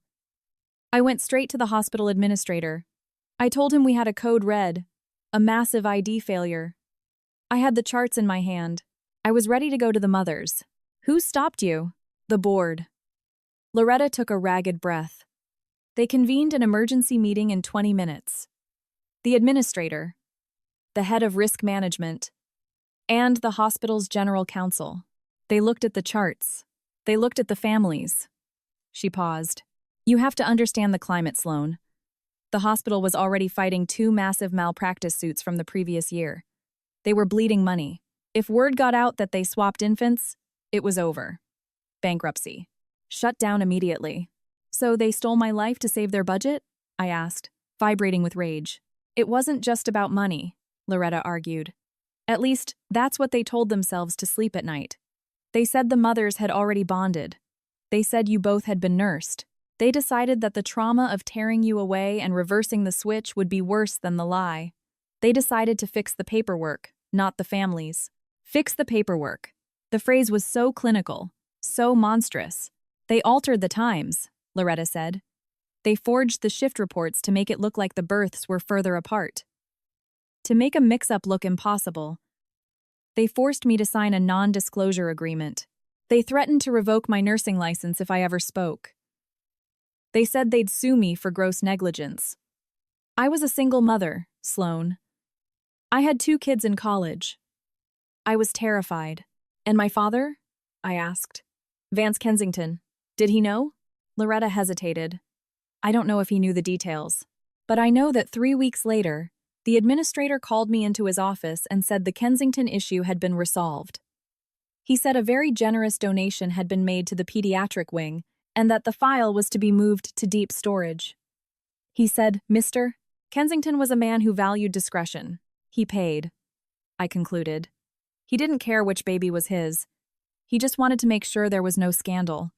He wanted the perfect image. Loretta nodded. A baby swap is messy. She reached into her bag again. I have one more thing. I shouldn't have kept this, either. But I couldn't help myself. I watched her grow up from a distance. I check her social media every few months, just to make sure she's okay. She slid a folded piece of paper across the table. It was a printout of a Facebook profile. This is the other girl, Loretta said. This is the baby. Chloe put the Kensington band on. I looked at the picture. The name at the top read, Maeve Gallagher. Location, Grand Rapids, Michigan. The profile photo showed a laughing young woman holding a coffee cup in a snowy park. She was 28, but it was her face that made the diner spin around me. She didn't look like me. She didn't have my blonde hair or my blue eyes. She had dark, almost black hair. She had eyes the color of wet asphalt. She had a sharp jawline and an intense, brooding gaze, even while she was smiling. She looked like Vance. She looked like Blythe. But mostly, she looked like Thatcher. She could have been his twin. The resemblance was so violent it punched me in the gut. There was absolutely no denying it. Vance Kensington had spent 28 years looking for his reflection in my face and hating me because he couldn't find it. And the entire time, his real daughter, his exact genetic mirror, was living in Michigan, probably wondering why she didn't look like her parents. Oh my God, I whispered. She's a Kensington. She is undeniably a Kensington. Her parents, the Gallaghers, they're good people, Loretta said quietly. School teachers. They both have auburn hair. Maeve always stuck out. I saw a post once where she joked she was adopted. She has no idea. I stared at Maeve Gallagher's face. I felt a surge of protectiveness I couldn't logically explain. She was my sister, not by blood, but by circumstance. We were 2 sides of the same coin. Does Vance know about her? I asked. I doubt it, Loretta said. If he knew he had a real daughter out there, do you think he would have kept you? He would have traded you back in a heartbeat. She was right. Vance didn't know about Maeve. He thought the mistake was his wife's infidelity. He thought he was the victim of a lying woman. Take it, Loretta said, sliding out of the booth. She looked terrified. Take it all. I don't want it anymore. It's poisoned my life long enough. She stood up, wrapping her cardigan tighter around herself. I'm sorry, Sloane. I know that doesn't fix it, but I am so sorry. Wait, I said. Will you testify? If this goes to court, will you say exactly what you just told me? Loretta paused, looking at the door, then back at me. I don't want to die choking on this, she said, echoing my text. If you find a lawyer who can protect me, I'll tell them. I'll tell them about Chloe, and the bands, and the board. She turned and walked out of the diner, disappearing into the harsh daylight, leaving me in the shadows, alone with the proof that would destroy my family. I sat there for a long time, staring at Maeve's face. Vance Kensington had built his entire identity on bloodlines, on legacy, on the supposed superiority of his genes. He tortured me because I didn't fit the mold. I pictured the look on his face when he finally saw Maeve. It wouldn't just be shock. It would be the total collapse of his reality. Because of his own arrogance, he had abandoned his biological child to raise a stranger. I took the notebook and the photo, slid them into my purse, and walked out to the car. Deacon was waiting, his eyes scanning my face. You get it? He asked. I got everything, I said, climbing into the passenger seat. I pulled out the photo of Maeve. I held it up so he could see. Deacon, I said, my voice as level and cold as the AC. Meet the real Sloane Kensington. Deacon looked at the photo. He took in the dark hair, the dark eyes, the distinct, cold Kensington bone structure present even in a smile. Holy shit, Deacon breathed. She looks exactly like Thatcher. Vance wants a public trial, I said, staring at the photo. He wants to prove I don't belong. Well, I'm going to introduce him to the person who does. And it's going to break him. We going to Grand Rapids? Deacon asked, putting the truck in gear. We're going to Grand Rapids, I confirmed. And then, we're going to a party. The drive to Grand Rapids was an exercise in highly calculated anxiety. While Deacon navigated the endless stretches of I-94, I sat in the passenger seat drafting and deleting a message on my phone so many times my thumbs cramped. How do you tell a complete stranger that their entire existence is the result of a clerical error? How do you tell someone that the parents who raised them don't share their blood? I didn't want to sound like a scammer asking for wire transfers. I didn't want to sound insane.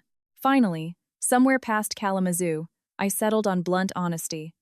It was the only weapon I had left that Vance couldn't buy. Hi, Maeve. My name is Sloane Kensington. We've never met, but I believe we were both born at Oak Haven Memorial Hospital on the 12th of November, 1996. I know this sounds crazy, but I have proof that a mistake was made in the nursery that night. A mistake involving our ID bands. I'm not asking for money. I'm only asking that you look at a photo of my brother, Thatcher. If you see what I see, please call me. I attached the photo of Thatcher from the Yacht Club Gala, looking dark and brooding in his bespoke tux, and hit send. The 3 typing dots didn't appear for a very long time. An hour passed. Then 2. The silence was heavier than the humid air outside. I started to wonder if she had just blocked me, or if she was laughing at the crazy internet girl. And then... I've been told my whole life I must be the mailman's kid. I never thought it was just a joke. I let out a breath that rattled in my chest. Deep down, she knew. She had always known. Growing up in a house where you don't fit the puzzle leaves a specific kind of loneliness. I typed back, it wasn't a joke. We were switched. I have the nursing logs. I have a witness. And I have a DNA test that proves undeniably that I am not a Kensington, which means you are. The reply came instantly. FaceTime me. I pulled down the visor mirror and checked my face. I looked exhausted, pale, and terrified. I looked like a woman about to burn her life down. I answered the call. The screen filled with a face that made my heart physically stutter. It wasn't like looking in a mirror. It was like looking at the ghost of the family I should have had. Maeve Gallagher had the Kensington jawline, sharp, aristocratic, stubborn. She had the heavy-lidded dark eyes that Vance used to intimidate boardrooms. She even had the slight furrow between her brows that Thatcher got when he was thinking hard. She was sitting in what looked like a small apartment kitchen, wearing an old college t-shirt, her dark hair pulled back in a messy ponytail. She stared at me, and I stared at her. We were absolute strangers, yet in that moment, we were the 2 most intimately connected people on Earth. We were the variables in an equation that had finally been solved.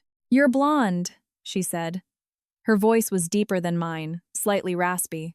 Is my mother my biological mother? Mrs. Gallagher, is she blonde? I asked. Maeve nodded slowly. Strawberry blonde. Blue eyes. Just like you. She leaned closer to the camera. I saw the picture of your brother. Thatcher. I looked at him. And God. It was like looking at a male version of myself. It freaked me out. It should, I said. He's your brother, Maeve. Your biological brother. And this man? She asked. Your dad? Vance Kensington, I said. He's complicated. Rich? She asked, picking up on my tone. Very, I said. And obsessed with legacy. That's why we have to do this right. You need to take a DNA test through Clear Helix, the same lab I used. Court admissible. I'll pay for it. I'll have a kit overnighted to you. Maeve went quiet. She looked down at her hands. If this is true, it means my parents. The people who raised me. They're still your parents. I cut her off, my voice fierce. They raised you. They loved you. Biology doesn't erase that. But Vance Kensington spent 28 years punishing me for not being you, and he spent 28 years mourning a daughter he didn't even know existed. We have to set the record straight. I'm not doing this for him, Maeve said, a sudden hardness in her eyes. It was the exact same unyielding stare I had seen on Vance 1,000 times. I'm doing it because I'm tired of feeling like an alien in my own life. Good, I said. Because I'm planning a party, and I want you to be the guest of honor. While the DNA kit was overnighted to Grand Rapids, the war on the home front shifted from emotional to tactical. I returned to Chicago, turning my apartment into a command center. Deacon handled Loretta.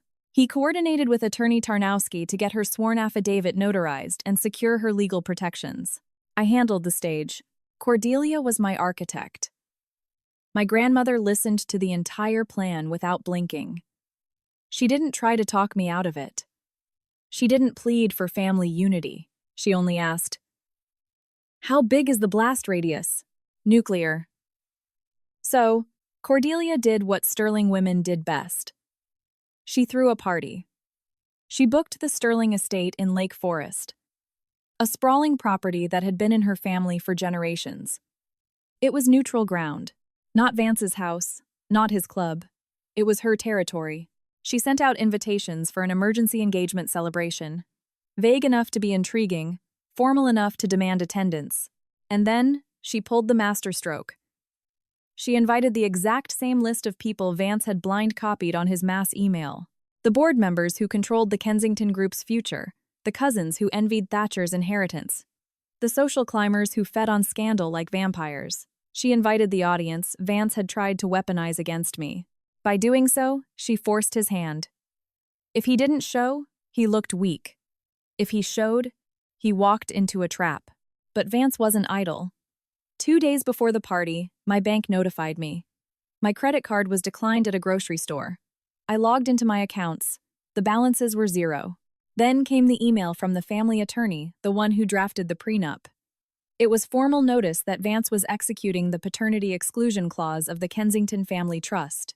He was filing to immediately transfer all assets previously earmarked for me, including the wedding funds and the down payment for our house, to the primary beneficiary, Thatcher. He was cutting me off. He was starving me out to force submission. Deacon saw the screen over my shoulder. He zeroed the joint account. "He's squeezing us," I said, slamming the laptop shut.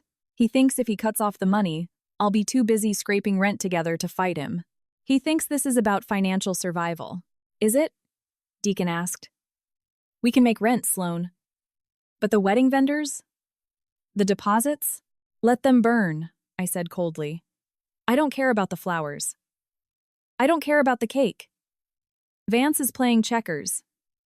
He's moving money around to protect his wallet. He doesn't realize we're playing chess. And I'm going for his king." I picked up the phone and called the attorney. I didn't yell. I didn't threaten a lawsuit. I simply said, "Tell Mr. Kensington I received the notice. Tell him I understand his position, and that I will address all financial matters at the engagement party at the Sterling estate." It was a bluff. It sounded like I was coming to beg, to negotiate a surrender. It made him feel safe. That night, Thatcher called. I stared at the screen for a long time before answering. Thatcher. My brother. The boy I used to protect from playground bullies. The boy who watched me drown at the dinner table for 2 decades and never threw a life preserver. Hello, Thatcher, I said. You need to stop this, Thatcher said, his voice ragged, tight with stress. Mom is a wreck. Dad is on a warpath. He's talking about writing you out of the will completely, Sloane. He's talking about erasing you. He erased me 28 years ago, I said. I'm just filling in the blanks. Why are you doing this? Thatcher yelled. Why can't you just walk away? You got your results. You aren't his. Fine. Go live your life with Deacon. Why do you have to drag everyone to Grandma's estate? You're destroying the family. I'm not destroying anything, I said, my calm contrasting his panic. I'm cleaning up a mess. You're all so used to the stench of Vance's lies you think it's fresh air. I'm just opening a window. There is no window, Thatcher snapped. There is only shame. You're going to humiliate Mom. You're going to humiliate yourself. Is that what you're worried about? I asked. Or are you worried that, when the truth comes out, you won't be the golden boy anymore? You're worried what happens when you aren't the only heir. Silence. You don't know what you're talking about, Thatcher whispered. I know exactly what I'm talking about, I replied. I'll see you at the party, Thatcher. Dress nice. You're going to meet someone special. I hung up. My hand was shaking, not from fear. Adrenaline. The final pieces snapped into place on Friday morning. Clear Helix expedited the results comparing Maeve's sample against the profiles of Vance and Blythe they already had on file. I didn't even open the PDF. I didn't need to read it. I forwarded it directly to a secure printer at the estate. I wanted the seal broken in the room. Then, I coordinated with Maeve. She was driving down from Grand Rapids. She had refused to fly. She said she needed the drive to think. We spoke on the phone one last time before she crossed the Illinois border. I have one condition, Maeve said. She sounded tired. Name it. I am not a prop, she stated. I am not jumping out of a cake. I am not being paraded around like a show pony. If I walk into that room, I am introduced as a human being. I meet them with dignity. If you turn this into a circus, I will turn my car around and go back to Michigan. No circus, I promised. Just the truth. You'll wait in the library. When the moment is right, I'll come get you. You don't have to speak unless you want to. Okay, Maeve said. I trust you, Sloane. Don't make me regret it. Then came Loretta.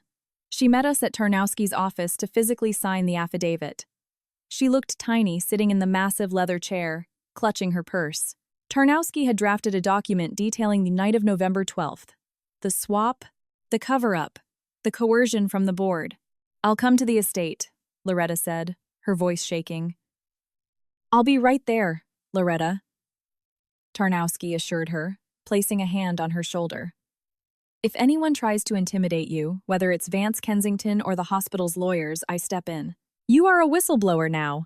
You have protections. I don't care about protections, Loretta said, looking at me. I just don't want to die choking on it. I want to sleep. For the first time in 30 years, I want to sleep. You will, I said. After tonight, everything changes. I drove to the Sterling estate alone that evening. The property was brilliantly lit, the gardens manicured, caterers bustling to prep for 60 guests. It looked beautiful. It looked like a fairy tale. But as I walked through the empty ballroom, checking the projector screen I had set up in the corner, I knew it wasn't a fairy tale. It was a courtroom. I stood at the podium where I would speak. I looked out at the sea of empty chairs. I pictured Vance in the front row, smug and victorious. I pictured Blythe, terrified and shrinking. I pictured Thatcher, torn and weak. I reached into my bag and pulled out the manila folder holding the birth records, the nursing logs, and Maeve's unopened DNA results. Checkmate, I whispered to the empty room. The pieces were set. The audience was invited. The evidence was locked. Vance Kensington thought he was amputating an unwanted daughter. He was about to find out he had summoned his own executioner. The air inside the Sterling Estate ballroom wasn't celebratory. It was electric. charged with the static tension of 60 people waiting for a public execution. Cordelia had outdone herself. The room was a masterpiece of old Chicago elegance, crystal chandeliers, heavy velvet drapes, and towering arrangements of white roses that looked almost funereal in their cold perfection. But the atmosphere was pure Roman Colosseum. The guests arrived promptly at 7:00 p.m. These weren't just friends. These were the recipients of Vance's mass email. Board members who controlled the Kensington Group's future, cousins who had always resented Thatcher's inheritance, and social climbers who fed on scandal like carrion. They held their champagne flutes like weapons, their eyes darting around the room, whispering behind manicured hands. They were here to watch the affair baby beg for forgiveness. They were here to watch Vance Kensington surgically remove me from the family tree. I stood near the projector screen I'd set up in the corner. To the casual observer, it looked like standard engagement party fare. A slideshow of childhood photos, a sentimental journey. I even had a decoy slide loaded a picture of a 5-year-old me sitting on a pony, smiling in blissful ignorance. But hidden beneath it, in a folder titled Truth, were the scanned nursing logs, Loretta's affidavit, and the side-by-side DNA results that were about to turn this room into a crater. Deacon stood next to me. His hand was on the small of my back, a solid anchor keeping me tethered to the earth. He wore the dark suit we had bought yesterday, looking like a bouncer. He felt the tremor running down my spine. "Breathe," Deacon whispered, leaning in close so the nearby guests couldn't hear. "You're tight as a bowstring. I just want it to start," I muttered, scanning the crowd. "I want to wipe the smugness off their faces." "Remember what we talked about," Deacon said, his voice low and steady. "You aren't doing this out of anger. Anger is messy. Anger makes mistakes. You are doing this for order. You're balancing the scales. Don't let him provoke you into a screaming match. Revenge through order." I repeated his mantra in my head. Cold, clinical, and absolute. I looked across the room at my mother. Blythe Kensington stood near the bar, gripping a glass of sparkling water with both hands. For 28 years, I had watched this woman shrink under the weight of Vance's accusations. I had watched her tremble, apologize, and fade. But tonight, something was different. She was pale, yes, and her hands shook slightly, but she stood perfectly straight. Her chin was up, she knew. She knew she had never cheated. The DNA result I had shown her, the 0% match, had terrified her, but it had also liberated her. She was no longer the adulterous wife. She was the victim of a theft, and for the first time in my life, she wasn't looking at Vance with fear. She was watching the grand entrance doors, waiting for him to arrive, with a strange, tragic defiance. Thatcher was hovering near the entrance, checking his Rolex every 30 seconds. He looked like he might throw up. He was the golden boy, the legal heir. But tonight, he looked incredibly fragile. His eyes met mine across the room, and he quickly looked away, burying his face in his drink. He knew something was coming, but he lacked the courage to ask what. He just hoped the blast radius wouldn't hit his trust fund. Then, the heavy oak doors opened. The conversation in the room died in a microsecond. It was a physical silence, a vacuum created by the arrival of the king. Vance Kensington walked in. He was late. Of course he was late. Power doesn't arrive on time. Power makes people wait. He wore a tuxedo that probably cost more than Deacon's truck. His hair was perfectly styled, his face smooth and rested. He didn't look like a man about to disinherit his daughter. He looked like a man who had won the lottery and was here to collect the oversized check. He paused at the top of the short stairs leading down into the ballroom, surveying his kingdom. He smiled that narrow, shark-like smile that never reached his eyes. He nodded to a board member, winked at a cousin. He radiated victory. He descended the stairs, Thatcher immediately falling into step beside him, looking like a nervous squire attending his knight. "Dad," Thatcher whispered, loud enough for me to hear from 10 feet away. "Maybe we should do this privately." "The room is tense," Vance laughed. A loud, booming, confident sound. "Nonsense, Thatcher. We are all family here, and family values honesty above all else." He walked right past me. He didn't even look at me. It was a calculated slight, a signal to the room that I was already invisible, already erased. He walked to the front of the room, where Cordelia sat in a high-backed velvet chair. My grandmother didn't stand up. She sat with her hands folded over her cane, wearing a black gown that made her look like a Supreme Court justice. She stared at Vance with eyes that could cut glass. "Vance," Cordelia said, her voice like ice. "Fashionably late, Cordelia," Vance replied, leaning down to kiss her cheek. She leaned back slightly, letting him kiss the air. He didn't flinch. He just adjusted his tie and turned to face the room. "Well," Vance said, clapping his hands together. "Shall we begin? I believe we have some business to attend to before we cut the cake." My heart hammered against my ribs like a trapped bird. It was starting. I glanced at the side door, the one leading to the library. Maeve Gallagher was behind that door. I had checked on her 20 minutes ago. She was pacing the room, spinning a ring on her finger. She had asked me, "What if they hate me? What if I walk out there and I'm just the person who ruined everyone's life?" "You aren't the ruin," I told her. "You're the rebuild." I looked to the back of the room, to the shadows near the alcove. Loretta Higgins sat there, right next to Attorney Tarnowski. She was clutching her purse so tightly her knuckles were white. She looked terrified, but she hadn't run. She was holding 28 years of weight in that purse, and she was ready to drop it.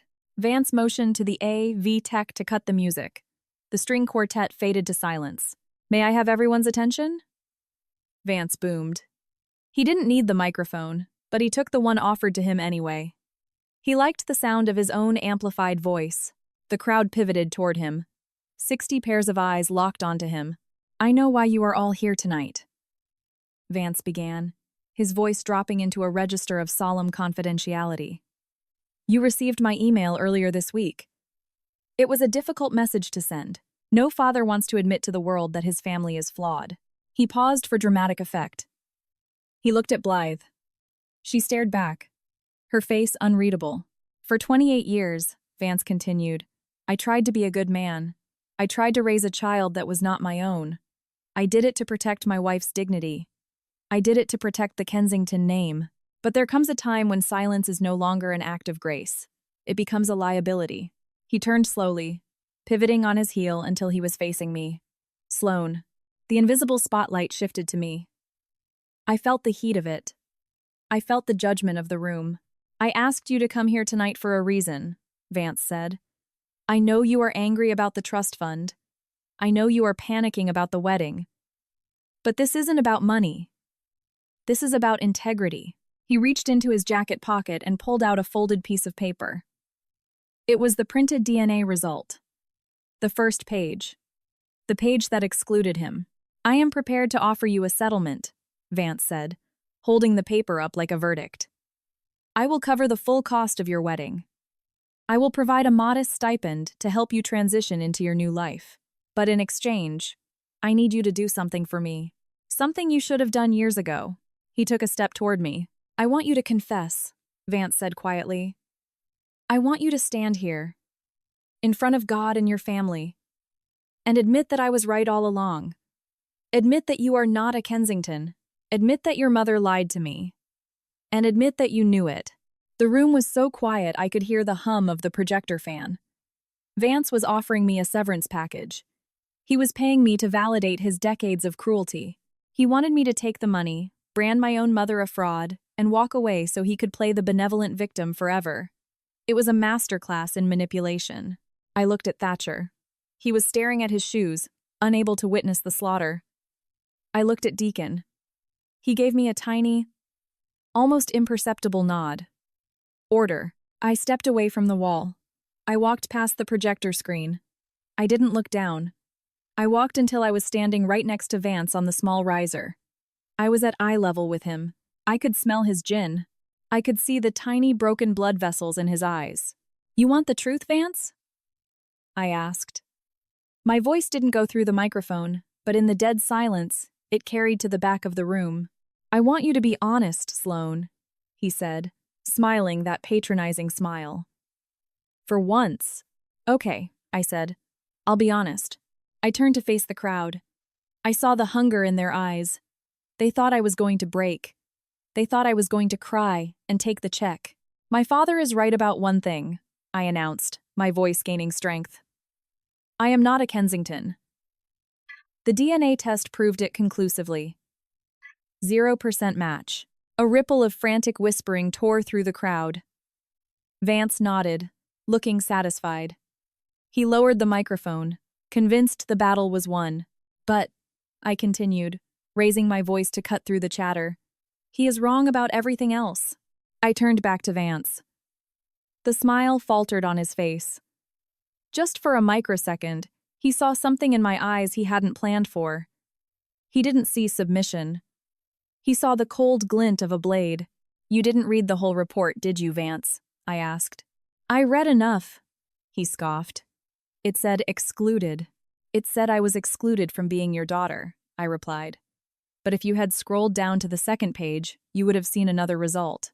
I reached into my pocket and pulled out the small remote for the projector. You asked for a confession, I said. You asked to clear the family name. You wanted to expose the lie that has been rotting in this house for 28 years. I clicked the button. The screen behind me flared to life. It wasn't the picture of the 5-year-old on the pony. It was a high-resolution scan of the Clear Helix lab report. Subject: Blythe Kensington. Probability of maternity: 0%. Result: excluded. The gasp that went through the room sucked all the oxygen out of the air. It wasn't a whisper this time. It was a collective shock. Vance whipped around. He stared at the screen. He blinked. He squinted. What is this? He demanded, his voice losing its smooth polish. What kind of trick is this? It's no trick, I said. It's the truth you begged for. Mom didn't cheat on you, Vance. She never strayed. She gave birth to a baby girl on the 12th of November, 1996. But that isn't the baby she brought home. I clicked the remote again. The screen changed. It was the hospital nursing log, the jagged handwriting. The time circled in red marker. 11:40 p.m., Gallagher. 11:42 p.m., Kensington. 2 minutes, I said into the silence. 2 little girls born 2 minutes apart. 1 overworked nurse. 2 ID bands placed on the wrong wrists. And a hospital that was too terrified of a lawsuit to tell you the truth. Vance looked at the screen, then at me. The color drained from his face, leaving him a sickly, ashen gray. Did I? I gestured to the back of the room. Mr. Tarnowski, if you please. Mark Tarnowski stood up. He guided Loretta Higgins forward, into the light. The crowd parted for them like the Red Sea. Loretta was shaking, but she walked with purpose. She stopped 10 feet from Vance. Hello, Mr. Kensington, Loretta said. Her voice was thin, but it carried in the perfect acoustics of the ballroom. I don't know if you remember me. I was the charge nurse that night. Vance stared at her. Recognition flickered in his eyes. Maybe not of her face, but of the threat she represented. You, he whispered. We swapped them, Loretta said. It was an accident. But the cover-up wasn't. The administrator told us to stay quiet. He said you made a massive donation. He said the file was closed. Lies! Vance roared. He looked around the room frantically, trying to grab control of the narrative. This is a setup. She paid this woman. It's an extortion attempt. I don't want your money, Vance, I said calmly. I clicked the remote one last time. The screen went black, then displayed a single image. It was a side-by-side of the DNA results I received yesterday. Subject 1, Vance Kensington. Subject 2, Maeve Gallagher. Result: 99,9%. Match. You wanted your daughter back, I said to Vance, who was now staring at the screen with his mouth open. His arrogance completely shattered. You wanted someone with your eyes. With your blood. Someone who wasn't a cuckoo bird in your nest. I looked toward the library door. I nodded. The door opened. She wore a simple, dark navy dress. She looked terrified, but she walked tall. And the moment she stepped into the light of the chandeliers, her resemblance hit the room like a physical shockwave. She had Vance's hair. She had Vance's nose. She had the exact same dark, brooding intensity as Thatcher. Thatcher dropped his scotch glass. It shattered against the marble floor. In the silence, it sounded like a gunshot. Oh my God, Blythe whispered, covering her mouth with trembling hands. Maeve stopped in the center of the room. She looked directly at Vance. Vance looked at Maeve. For 28 years, he had searched for himself in my face and hated me when he couldn't find it. Now, he was staring at a stranger, and he was looking in a mirror. You said you wouldn't come to my wedding until you had proof I belonged, I said to Vance. I stepped down from the riser and walked over to stand next to Maeve. We stood shoulder to shoulder, the blonde stranger he had raised and the dark-haired daughter he had discarded. Well, Vance, I said, my voice echoing with finality. Here is your proof. You were absolutely right. I don't belong to you. I pointed at Maeve. She does. This time, the room didn't whisper. It erupted, and in the center of the chaos, Vance Kensington, a man who had never lost a negotiation in his life, collapsed to his knees. Not to pray, not to apologize, but because the foundation of lies he had built his entire life upon had just crumbled, swallowing him whole. The silence that followed Maeve Gallagher's entrance wasn't empty. It was heavy, suffocating, and absolute. It was the kind of quiet that settles over a battlefield right after the final shot is fired. Vance was still on his knees, the fabric of his expensive tuxedo pressing into the cold marble. His eyes darted frantically from the DNA report he still clutched in his hand to the living, breathing woman standing 10 feet away from him. He tried to stand up, his movements uncoordinated and clumsy, his carefully curated composure shattering like a windshield hit by a rock. This is a trick, he stammered, his voice pitching up in panic. You think you can just march some stranger in here and con me? Look at the paper. It says 0%. 0 for me. 0 for Blythe. He spun around, pointing a shaking finger at my mother. You see what she's doing, Blythe? She's hiring actors because she can't swallow the truth that she isn't one of us. My mother flinched, instinctively taking a step back. But I didn't let her retreat. I stepped forward and yanked the microphone from the stand. My hand was rock steady. My heart felt like a block of ice.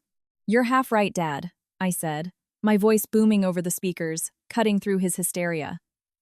I'm not your biological daughter. We established that, but you're wrong about the crime. I hit the clicker again. The slide changed, highlighting the section of the nursing log I had circled in red. Look at the screen, Vance, I commanded. Don't look at me. Look at the evidence. He refused to turn around. He was staring at Maeve, his eyes wide with a horrific recognition he couldn't suppress. The log shows 2 births, I narrated, acting as the architect of his destruction. 11:40 p.m. Gallagher. 11:42 p.m. Kensington.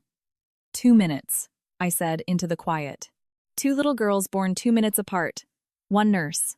2 ID bands placed on the wrong wrists. And a hospital that was too terrified of a lawsuit to tell you the truth. I pointed to Loretta, standing near Attorney Tarnowski. She looked terrified, but she stepped into the light. Her voice shook, but everyone heard her. It's the truth, Loretta said. She looked directly at Vance, tears streaming down her face. It was a mistake in the nursery. We tried to fix it the next morning, but the board said it was too late. They said you made a donation. They told us to change the records. Vance froze. Your wife never cheated on you, Loretta said, her voice gaining strength fueled by 3 decades of guilt. She never even looked at another man. For 28 years, you've been punishing the wrong woman. Vance looked at Blythe. For the first time in my life, I watched the arrogance physically drain out of him. It wasn't slow. It poured out of him like water from a cracked vase. He looked at Blythe, really looked at her, and the realization hit him that every insult, every cold shoulder, every accusation he had hurled at her since 1996 was a lie. He tried to speak, but nothing came out. He looked back at Maeve. Maeve didn't flinch. She stood with her hands clasped in front of her, watching him with those dark, intense eyes. His eyes. She didn't run to him. She didn't cry, Daddy. She looked at him with the cold detachment of a stranger analyzing a car crash. It's you, Vance whispered, barely audible. I am, Maeve said. Her voice was calm, a stark contrast to the chaos around her. According to the test. But I have a father in Grand Rapids who taught me how to ride a bike and how to treat people with respect.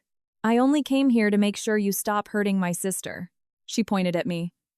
The word sister hung heavy in the air. Vance looked between us. The blonde daughter he had rejected, and the dark-haired daughter he never knew. The weight of what he had done and what he had thrown away seemed to hit him with physical force. His legs gave out again, and this time, he didn't try to stand. He slumped against the riser, a king in the ashes of his own castle. The guests were buzzing now. Board members were checking their phones, probably texting their brokers or PR teams. The scandal was already leaking out of the room. But we weren't finished. Blythe stepped out from the edge of the crowd. She walked past Thatcher, who was still staring at the broken glass on the floor, paralyzed by his own cowardice. She walked past Cordelia, who gave her a single silent nod of approval. Blythe stopped in front of Vance. She looked down at him. She didn't look like the hunted woman who used to hide in the conservatory to cry. She looked like the matriarch she was always supposed to be. "Stand up," she ordered. Vance looked up. Dazed, he slowly got to his feet, swaying slightly. "Blythe," he choked out. "I didn't know. The hospital. They lied. The hospital lied about the baby," Blythe said, her voice low, vibrating with a rage so pure it felt hot. "But you lied about everything else. You lied every time you called me names. You lied every time you looked at our daughter and called her a mistake. You took a clerical error and turned it into a weapon to torture me.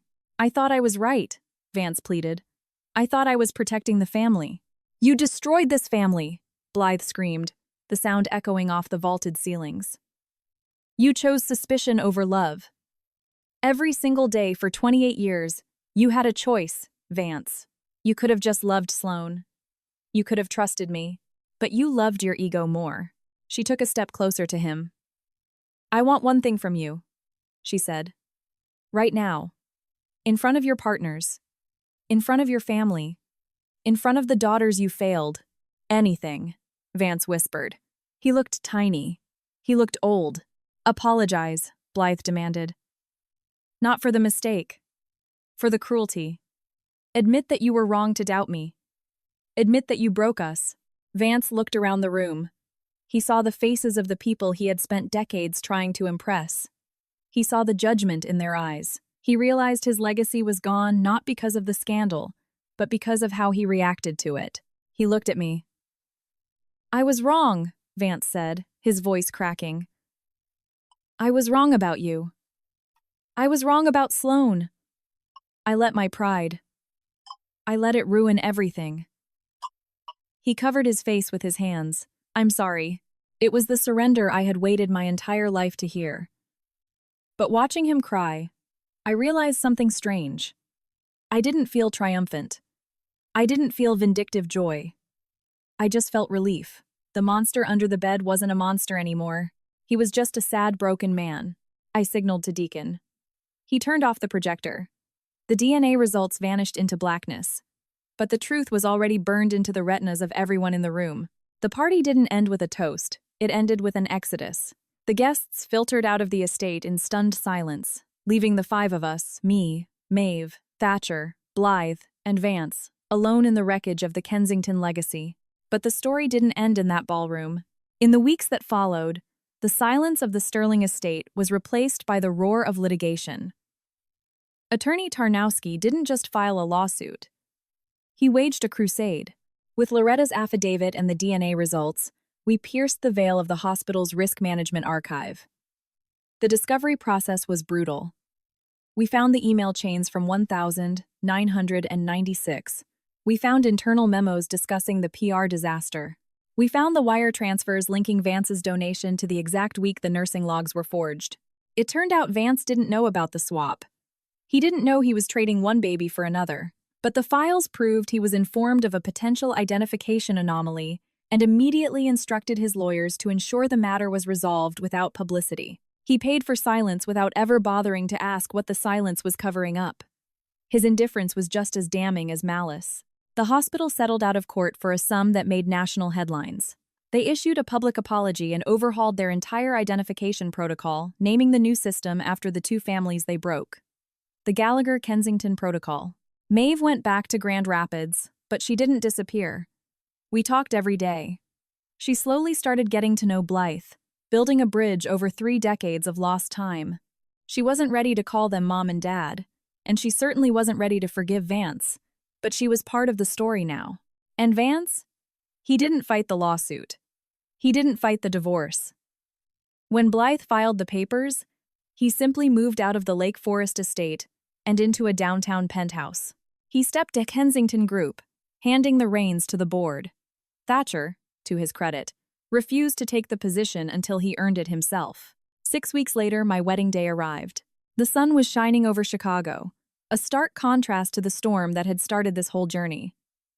The church was full, but not with the social climbers Vance had tried to impress. It was filled with people who actually mattered. I stood in the vestibule, wearing white. My heart was calm. Ready? I turned. Blythe Kensington stood there, looking radiant in a blue dress that perfectly matched my eyes. Her eyes. I'm ready, I said. Traditionally, the father walks the bride down the aisle. It's an archaic symbol of transferring ownership, handing a woman from one man to another. We weren't doing tradition today. Blythe linked her arm through mine. I'm not giving you away, she whispered, squeezing my hand. I just got you back. The church doors opened. The organ swelled.